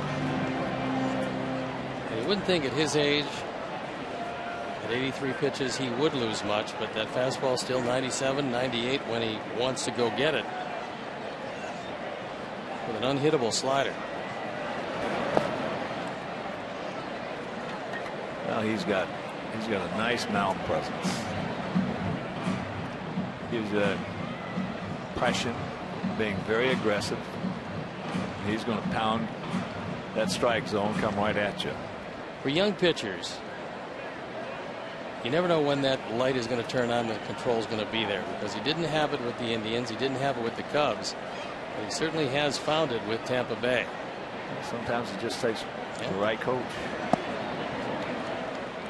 And it could be with the Indians and the Cubs that the pitching coaches were telling him, in essence, the same thing that Jim Hickey was telling him, but Hickey put it or phrased it or framed it differently. Yeah. And it certainly paid dividends, because there's not much that he can't do on the hill. But Rivera went out, tried to calm him down somewhat. He didn't get the high strike because nobody has gotten the high strike tonight. Hunter Wendelstedt has called the low strike, but nothing top of the zone. There's one. Here, look at our Honda pitch tracks. It shows he threaded the needle on the outside corner and took a little something off to get it over at 95. That's high. So we get the leadoff single by Saladino. Can't do anything else, and we're into the 7th.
strongest fan photo to hashtag Chicago Data Strong Fan, and you just might see yourself in an upcoming broadcast brought to you by T-Mobile.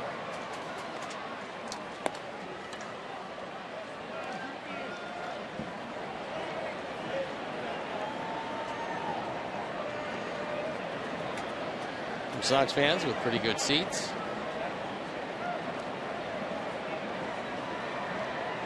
Hoping for some offense, I'm sure. As Drupal Cabrera.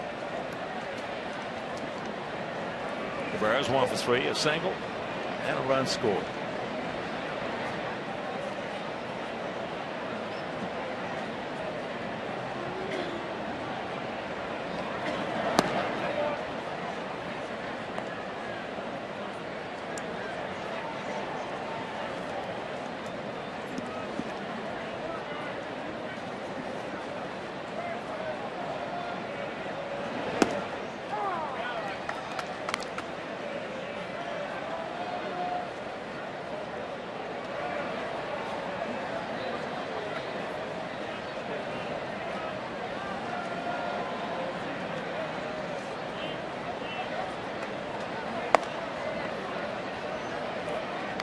Two balls and a strike to the veteran.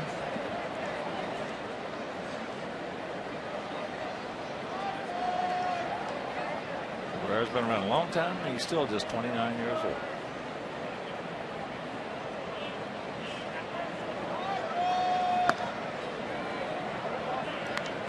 Three and one.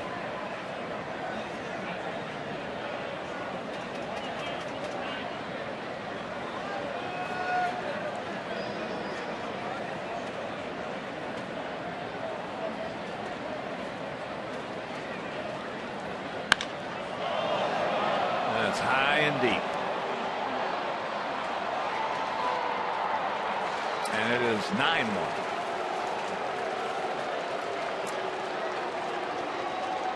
9-1. Seventh home run of the year for Asdrubal. He now has driven in 26.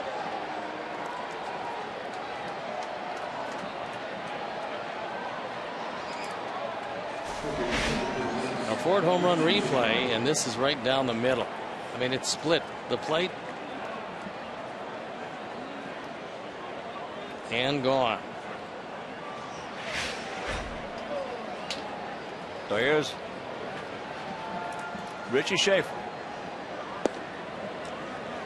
A strikeout, a foul out, a walk, and a run scored.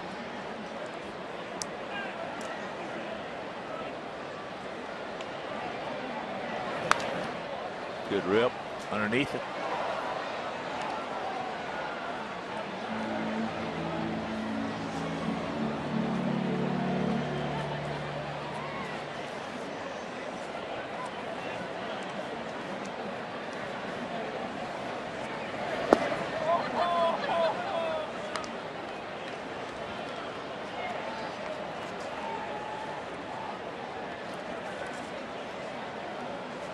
He is the 17th rookie used by Tampa Bay this season. That is a club record.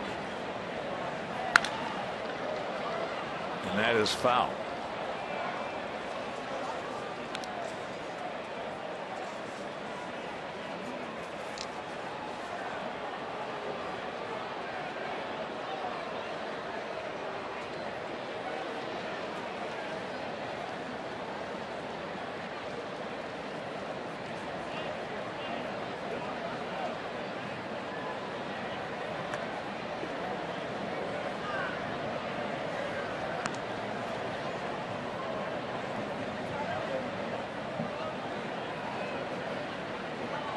Surprisingly, Tampa Bay came in second from the bottom in hitting. That's not surprising, but what is surprising is they've out-homered our Sox. And that ball hit deep, way back.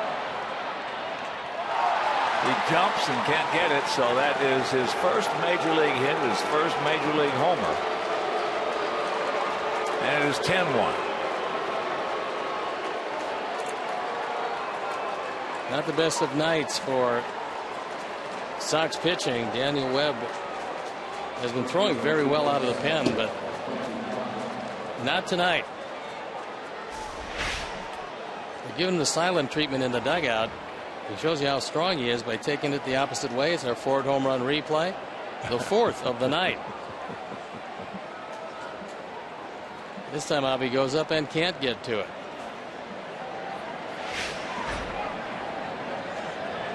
Wasn't for lack of effort, though. And that ball hit in the left field.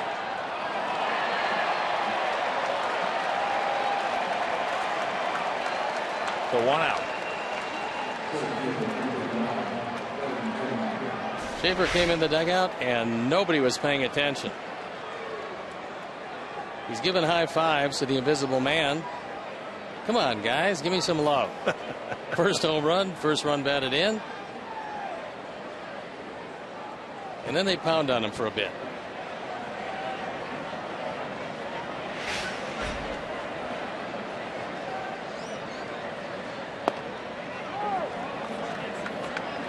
Kiermaier, he's 2 for 3. An RBI and a run scored. It has not been a nice homestand for our guys. Well, the Yankees came in and 2 out of the 3 games were Yankee blowouts.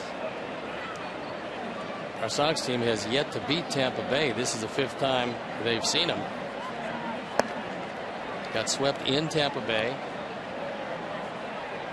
Looks like they're going to come away empty here tonight behind a young manager, Kevin Cash, who's got his team in the middle of the wild card race.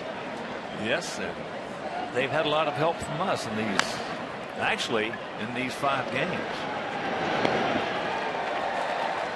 So 2 now. That series down at Tampa Bay was very, very strange to the extent of it was one of those that if you're going good, we would have swept them. But we weren't going good, nope. And we let them sweep. We allowed them to sweep us.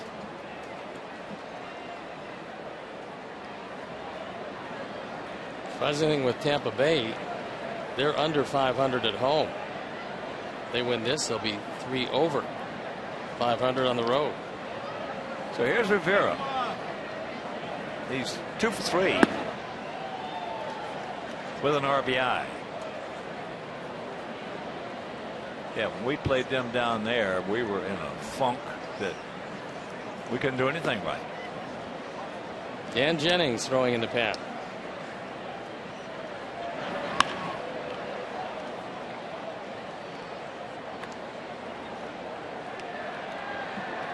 Back-to-back homers by Cabrera and Schaefer. 10-1.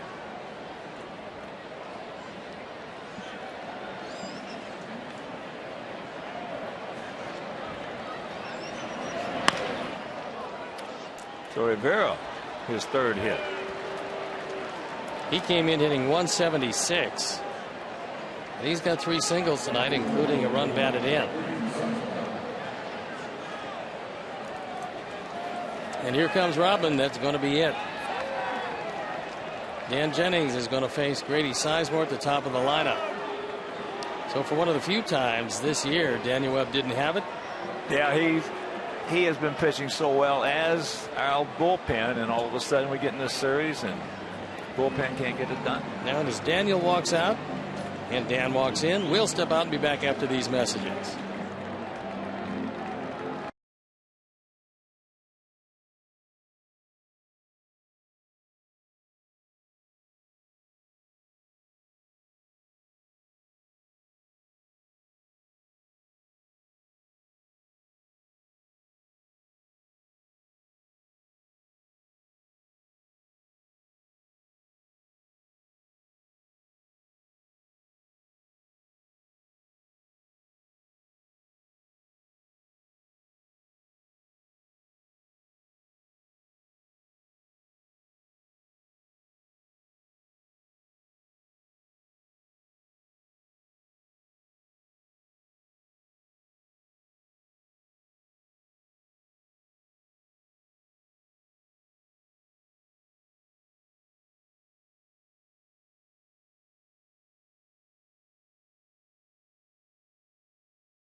At Athletico.com and start defining your pain-free inner athlete today.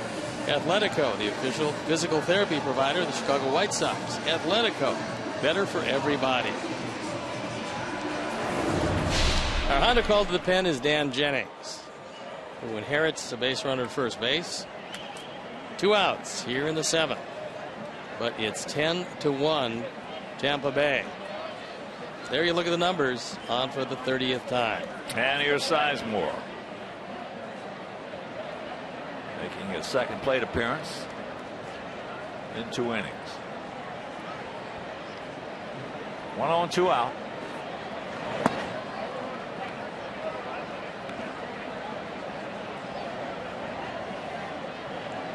Four home runs for the Rays.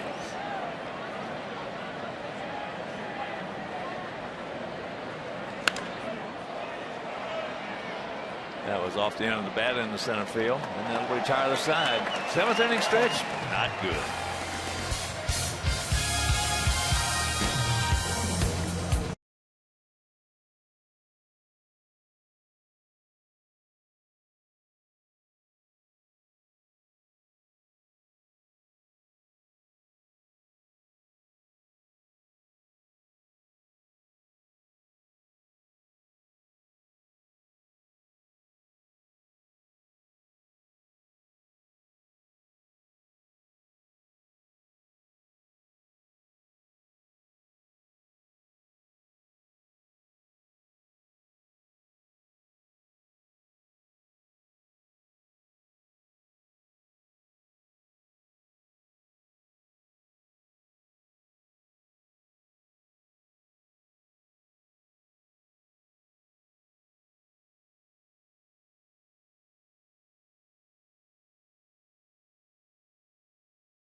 The teams that are dominating at home are the teams that are winning in the wild card race. The Angels, 33-21. Blue Jays, 34-21. Orioles, 32-20. Twins, 34-22. And then the Rays, the Rangers, the Tigers, and most likely the Sox, all under 500 at home.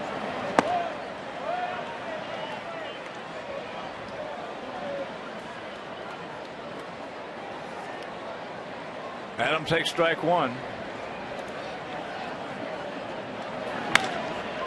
Attaboy.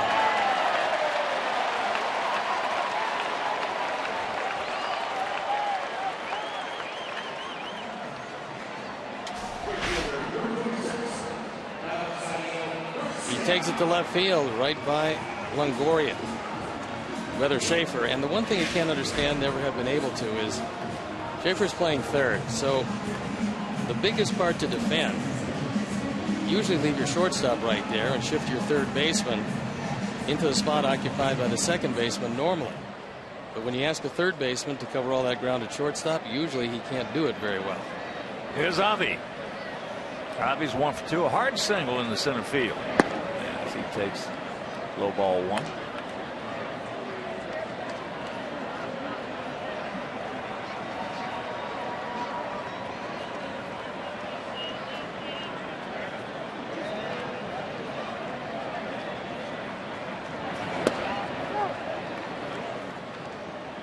and that evens the count.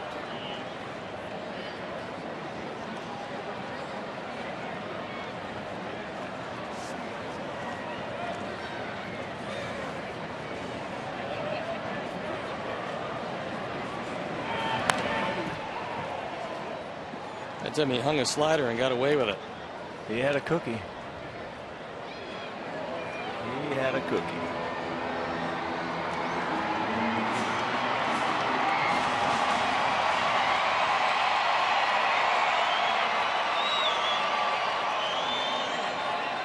Come on, Ivy. Good 2 strikes. Nope. Watch out. Oh, he dropped the ball.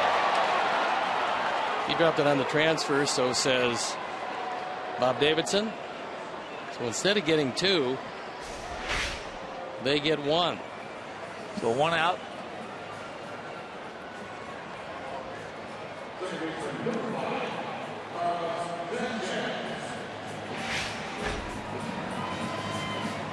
Closer ball game. Might have been a little more discussion on that one. So here's Carlos. He's grounded to first and he's grounded to second.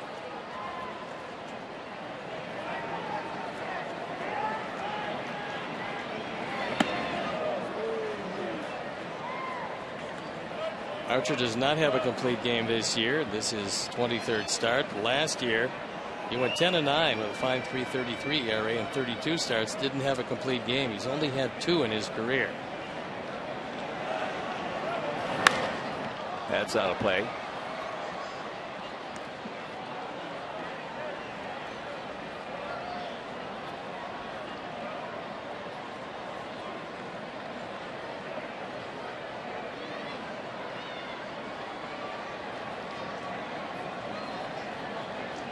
Toronto beats Minnesota 3-1 up in Canada.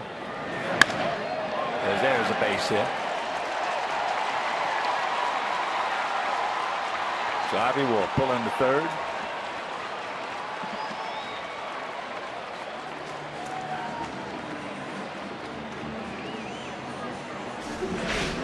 Carlos hits this ball hard. It's a slider down. It looked like it was going to be a double when it left the bat. Kiermaier cut it off and got it back in quickly.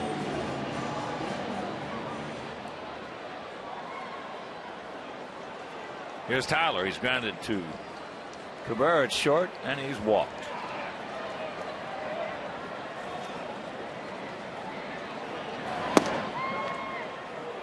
Checking some other scores for you. Kansas City beat the Tigers 5-1. Duffy over Verlander. They're just getting underway at the Big A in Anaheim. Cleveland did not score in the top of the first. Bottom of the 8th in Washington tied at 3 with the D-backs.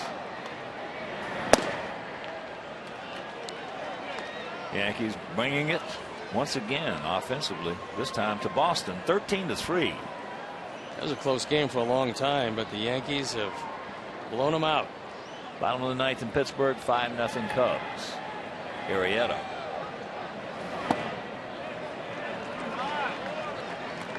Phillies leading the Dodgers 5-2. Bottom of the 8th at Citizens Bank Ballpark.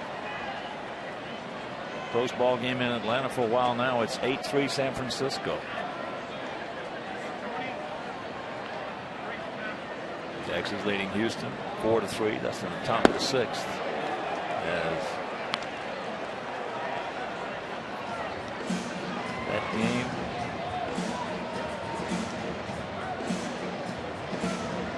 Houston just scored to make it 4-3 Rangers.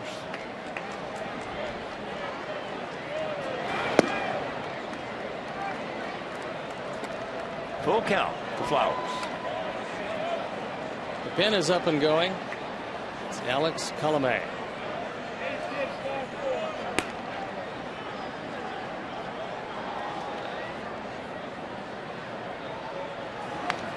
Just got a piece of it.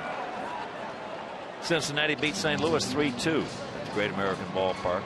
Mets continue to roll. They beat the Marlins 5-1 down in Florida.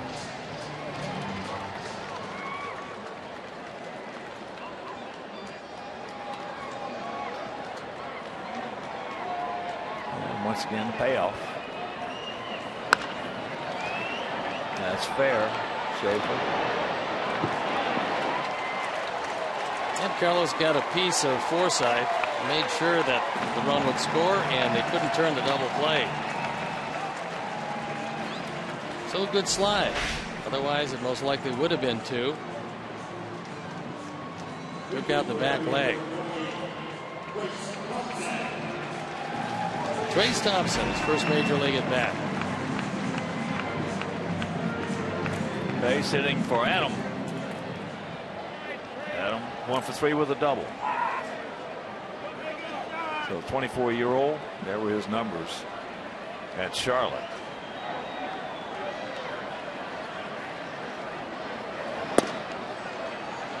Trayce first pitch strike. Trayce a good outfielder. He's got a chance to be a real good player.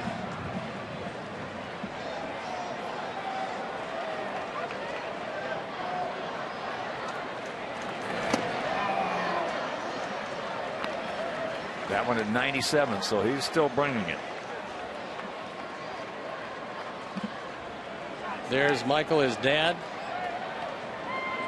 recording the first major league at bat of his son.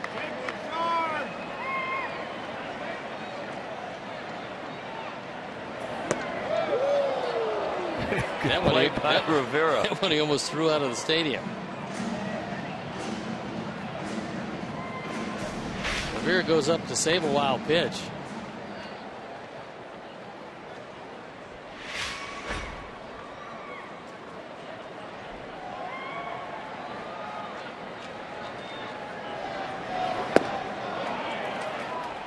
And that'll retire the side. We're into the 8th, trailing 10-2.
Sports Talk TV show. That's the Cap and Hall show right here on CSN. And tomorrow they'll be joined by third baseman, rookie third baseman Tyler Saladino. So don't miss the Cap and Hall show presented by Horowitz and Associates. That's weekday mornings at 9 on CSN.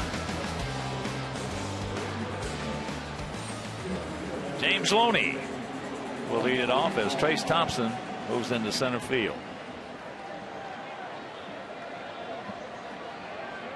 He certainly wants to throw that baseball away. Finally able to do that, and Leury Garcia checks in left field.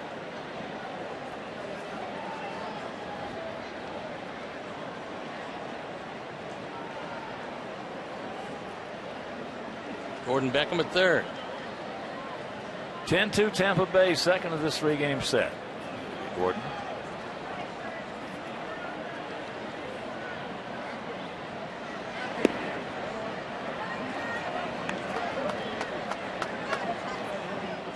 Tyler shifts over to shortstop.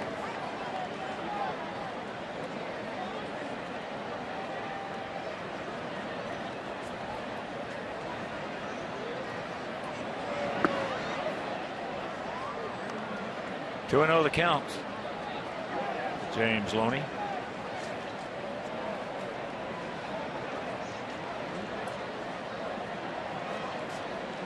He pinch hit back in the 6th inning and single.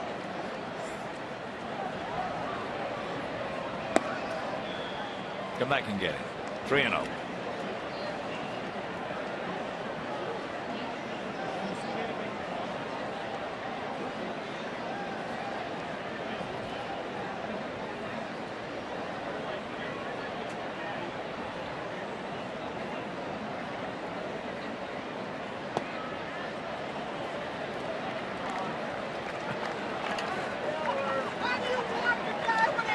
Sox fans, the first 25,000 fans at a Chicago White Sox home game will receive a Merck's Cheese game card good for 75 cents off their next Merck's purchase at participating grocery stores.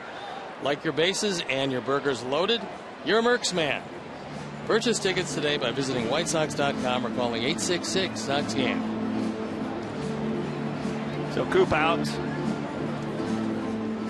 And Joey Butler coming on to pinch hit.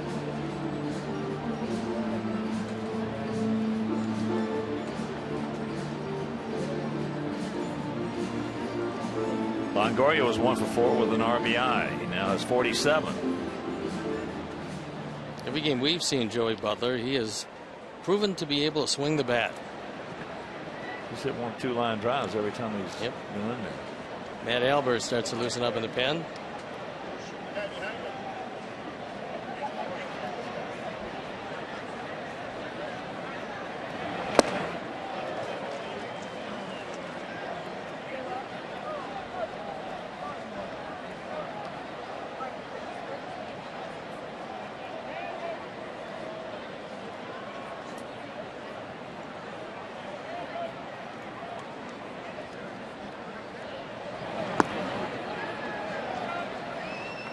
On the count. Washington has come up with a couple of runs. They lead Arizona 5-3 now, bottom of the 8th inning.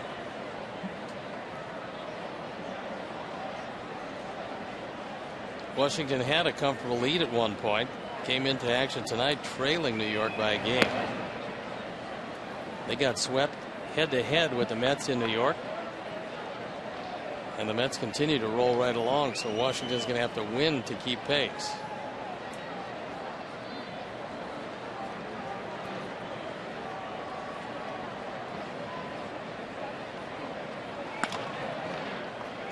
Take the time.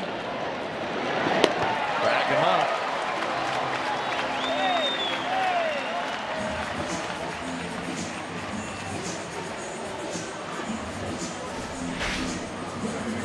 Take a good look at this double play combination. A foot drag across the bag because this might be a combination of the future. Here's Forsythe. Logan, 2-run homer in the 1st. Struck out in the 4th. Walked and scored in the 6th. That walk leading off the inning.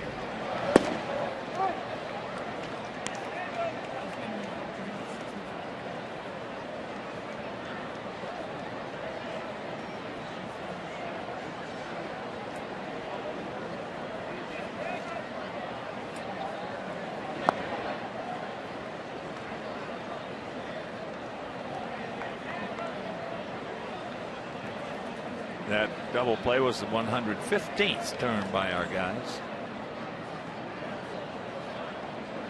And here's the 1-1 pitch.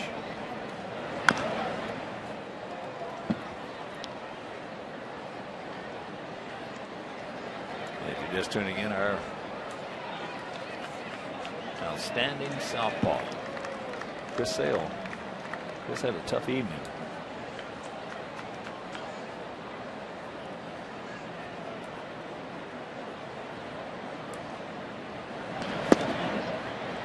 I don't think anybody's worried. No, be a couple of bad games back to back. But he'd certainly love to have his stuff trying to break out of them.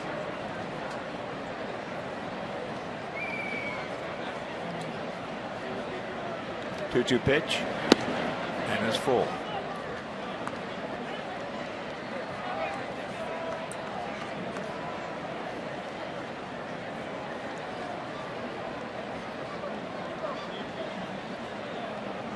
The Rays have hit 4 home runs tonight.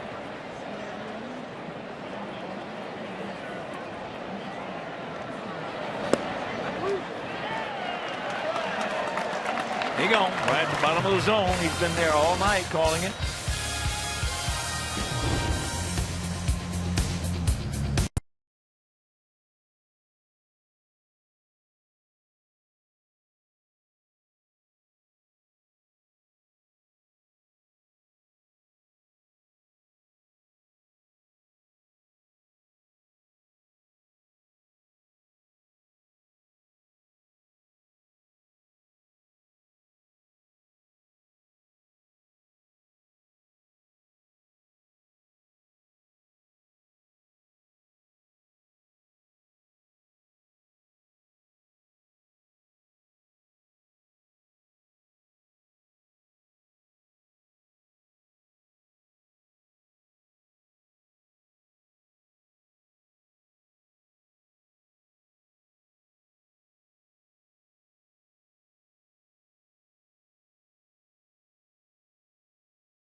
Colomé comes in.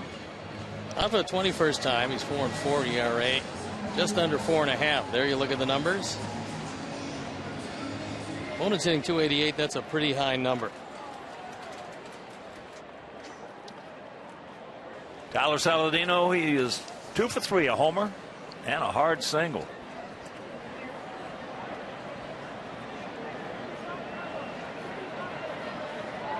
Big gap out there in left center.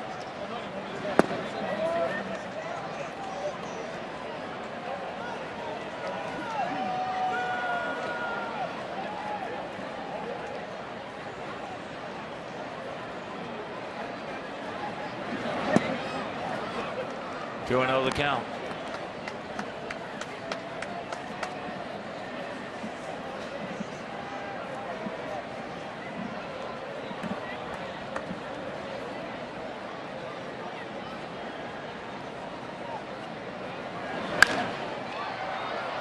High in the right field.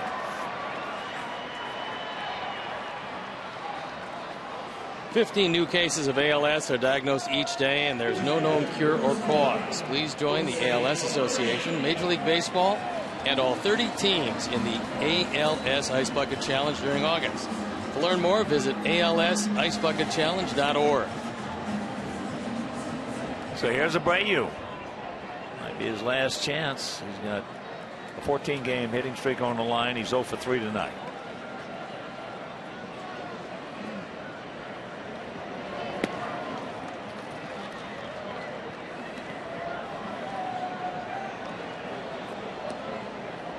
Colomé started 13 games of his 21 appearances, including tonight.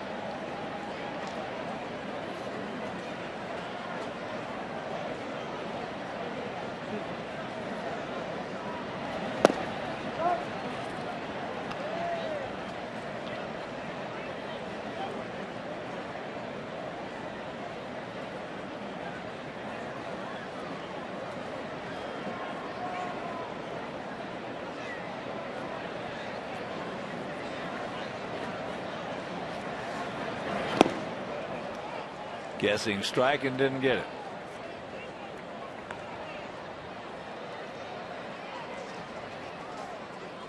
1-2 the count.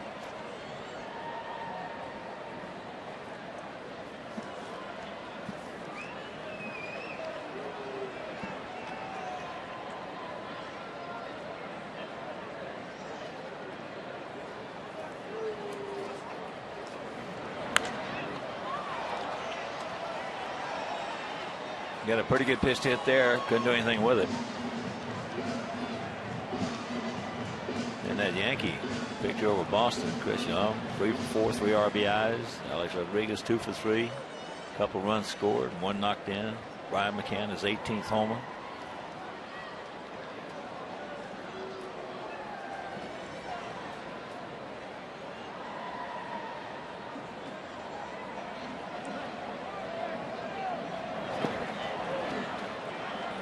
Got him. 2 down.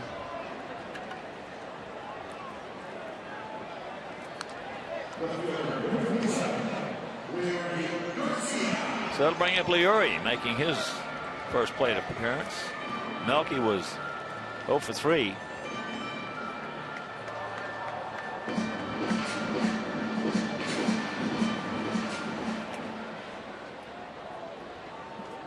Melky, first at bat, hit a rocket right down to Logan Forsythe at first base. And he went out to left field, and then he fouled out to Richie Schaefer at third base.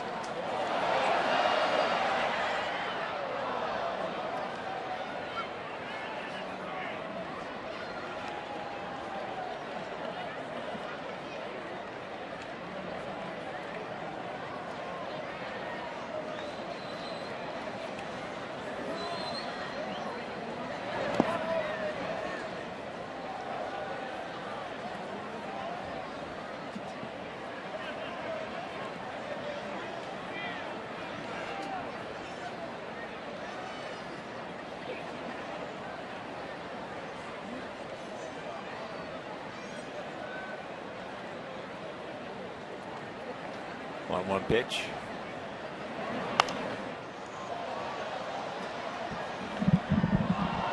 Fouls that one off to the left.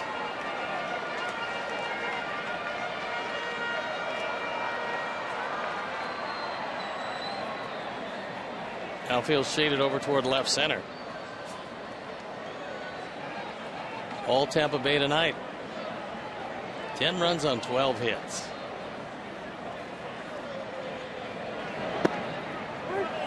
He got him. So 1, 2, 3, 8th. We'll head to the top of the 9th. 10-2.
Bet on your smartphone or tablet. Stay connected to the White Sox all season, wherever you are, with the MLB.tv Game of the Day.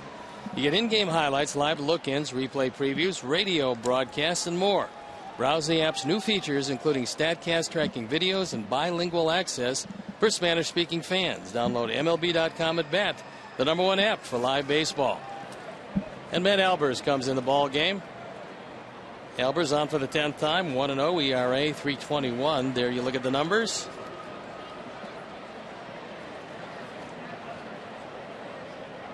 He is the 4th Sox pitcher of the night. And here's Asdrubal Cabrera, 2 for 4, a single and a home run. He takes first pitch strike. 10-12-0 for them, 2-6-1 for us.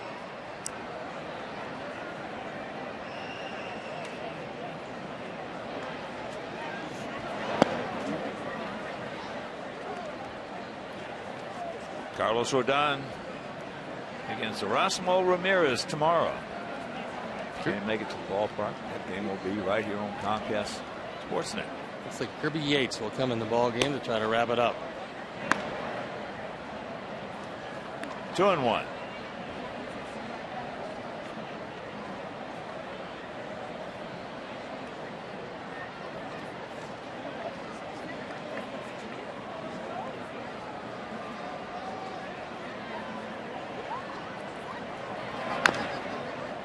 Chops that one foul.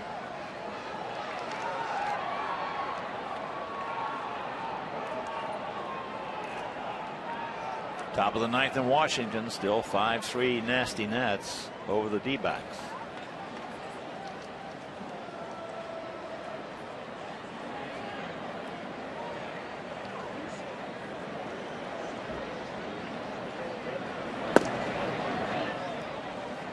Good pitch, didn't get it.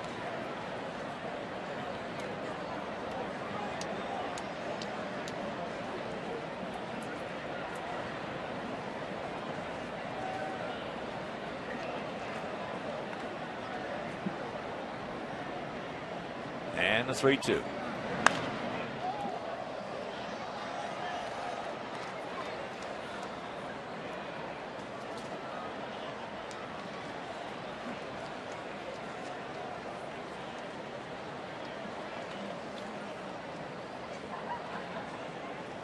Nice shirt on that young man.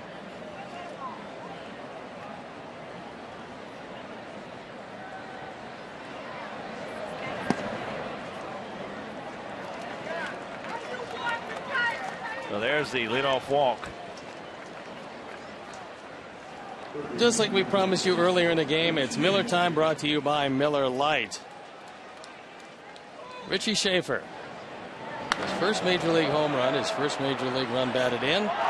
He takes it into the bullpen and then gets a silent treatment, giving the invisible high fives to a group of guys who are ignoring him before they then jump on him. First major league hit. Well, you might as well get them all at once. Get everything out of the way at one point. I got a feeling it's not going to be the last one for this young man. No, he's pretty strong. Probably going to be a pass ball, I would assume.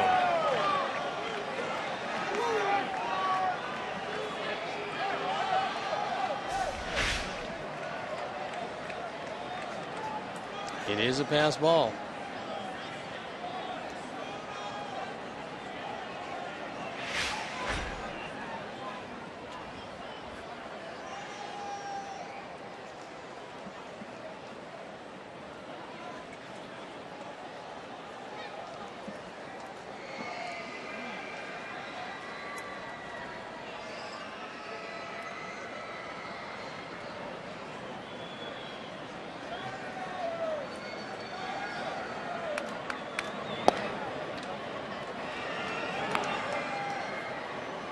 Two balls and a strike.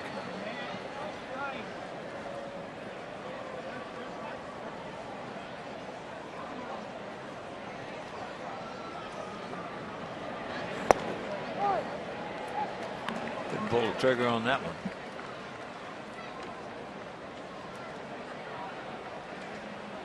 upset with himself as he should be. He get a fastball thigh high right down the middle.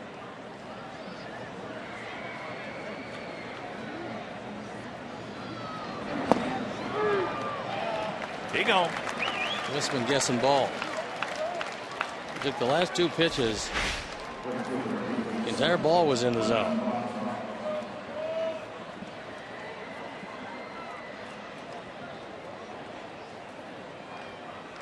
So here's Matuk.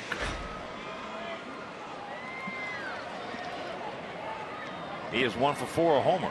His 3rd homer, leading off the 5th inning.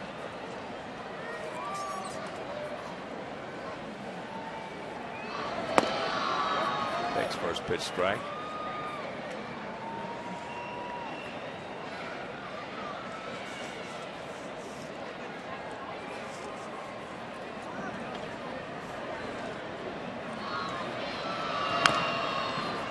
Yanks that one over into our dugout.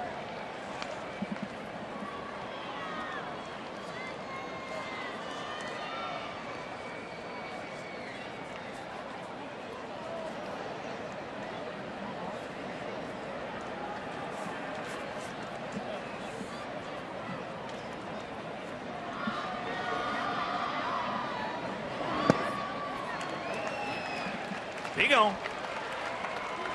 2 down.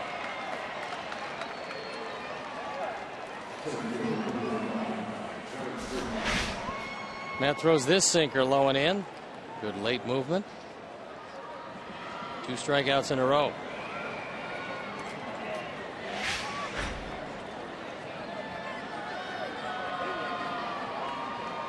Kevin Kiermaier, 2 for 4. That young man has had some ice cream tonight. If it's not messy, it's not any good.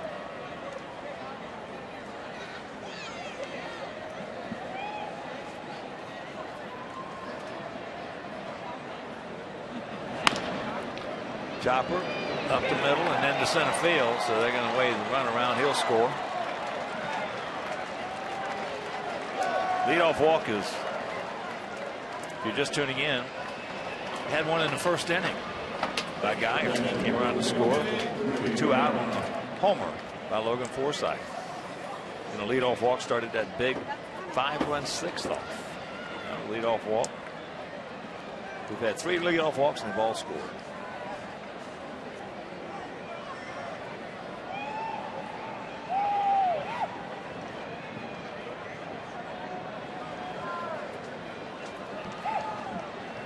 So here's Rene Rivera, who has looked like Johnny Bench tonight. Oh, he has hung out some line drives.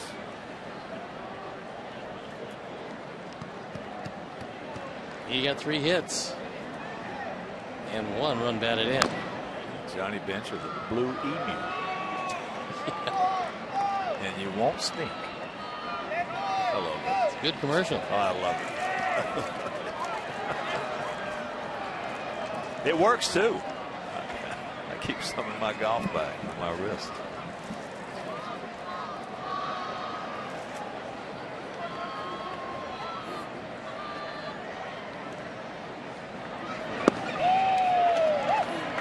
One and 2 the count.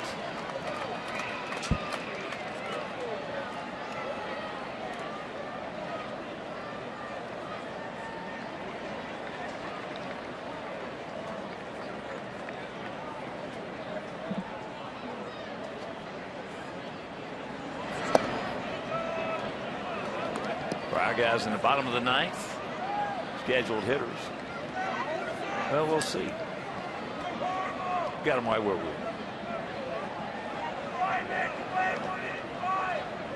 Not that 10 runs in the 9th wouldn't cure.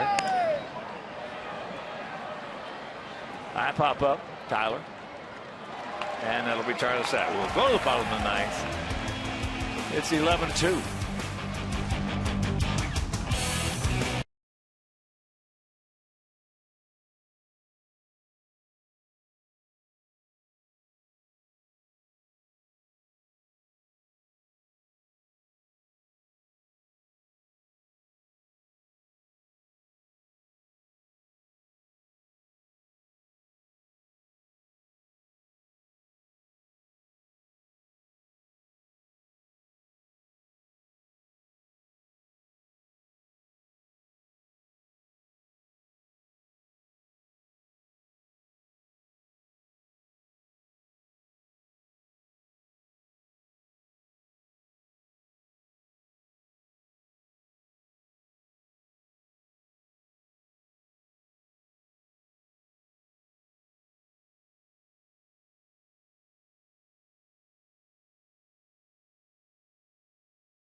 13 hits and 8 1/3 with 7 earned runs.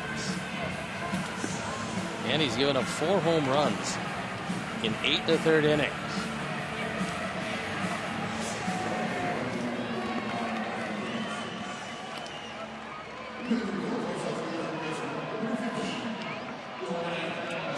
Gordon Beckham will lead us off.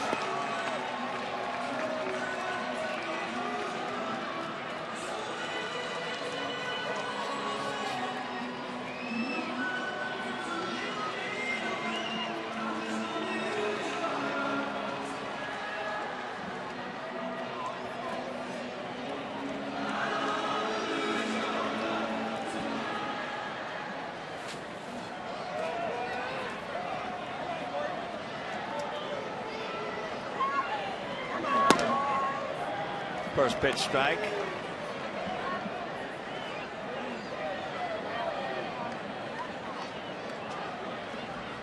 Gordon says, "Why me?"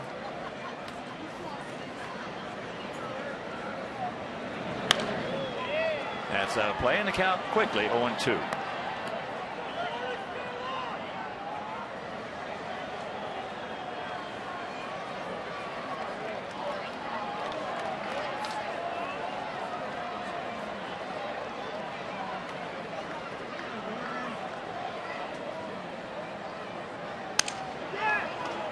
Ball hit in left field.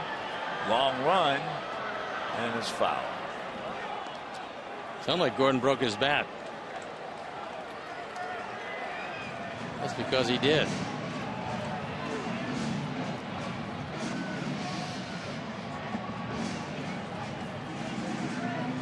So another bat for the authenticator.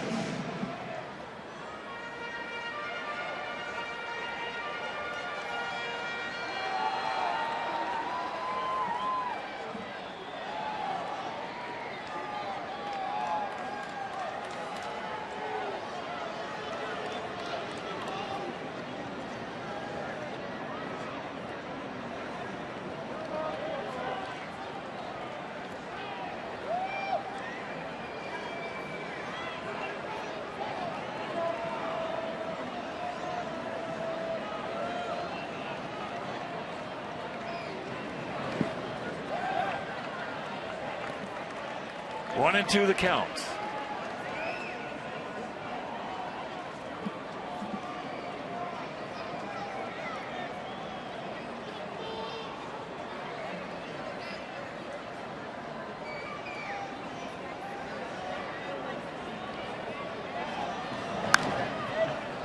Another jam job this time. Schaefer's got it. So 1 out. Here comes Adam. Adam is 1 for 3.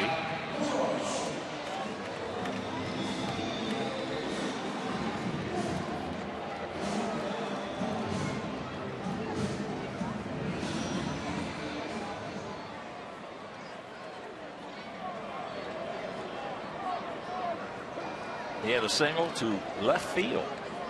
Yes, that means it to left field. He did. That one scooted by Schaefer on into left field. Takes ball 1.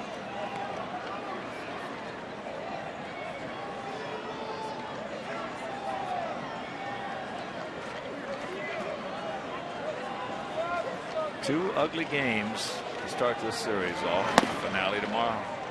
Carlos Rodon against Erasmo Ramirez. Tomorrow afternoon.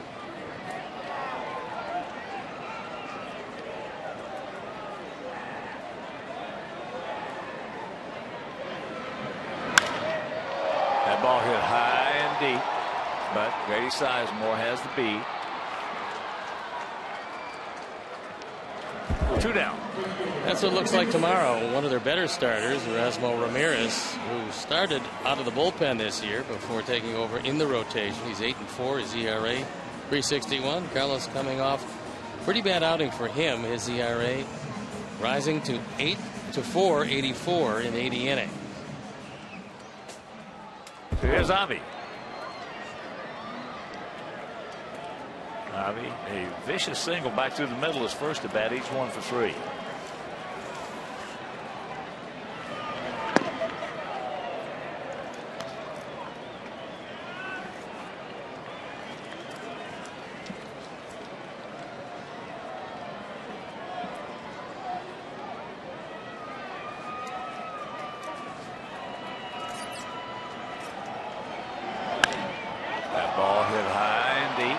Sizemore back stretch.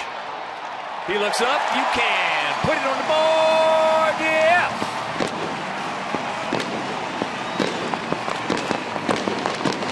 Number 8 for Javi.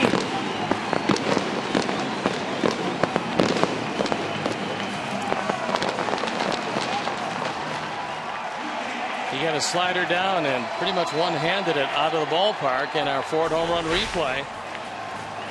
8 and 34 on the power numbers. That slider doesn't do much of anything, and Yates gives up his 5th home run in 9 innings of work.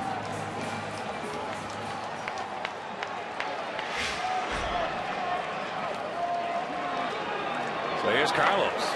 He's 1 for 3. Cues that one right off the end of the bat.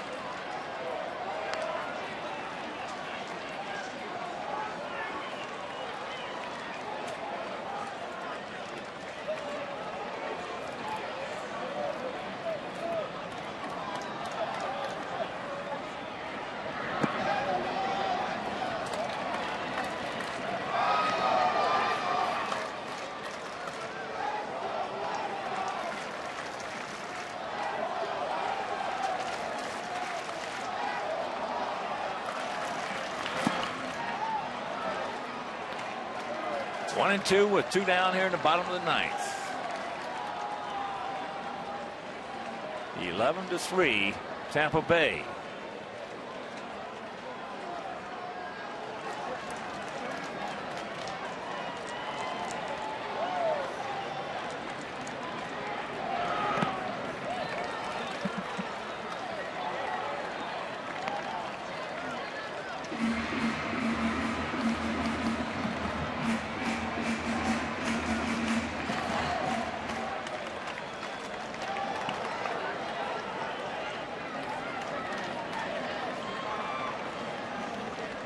And the 2-2 pitch.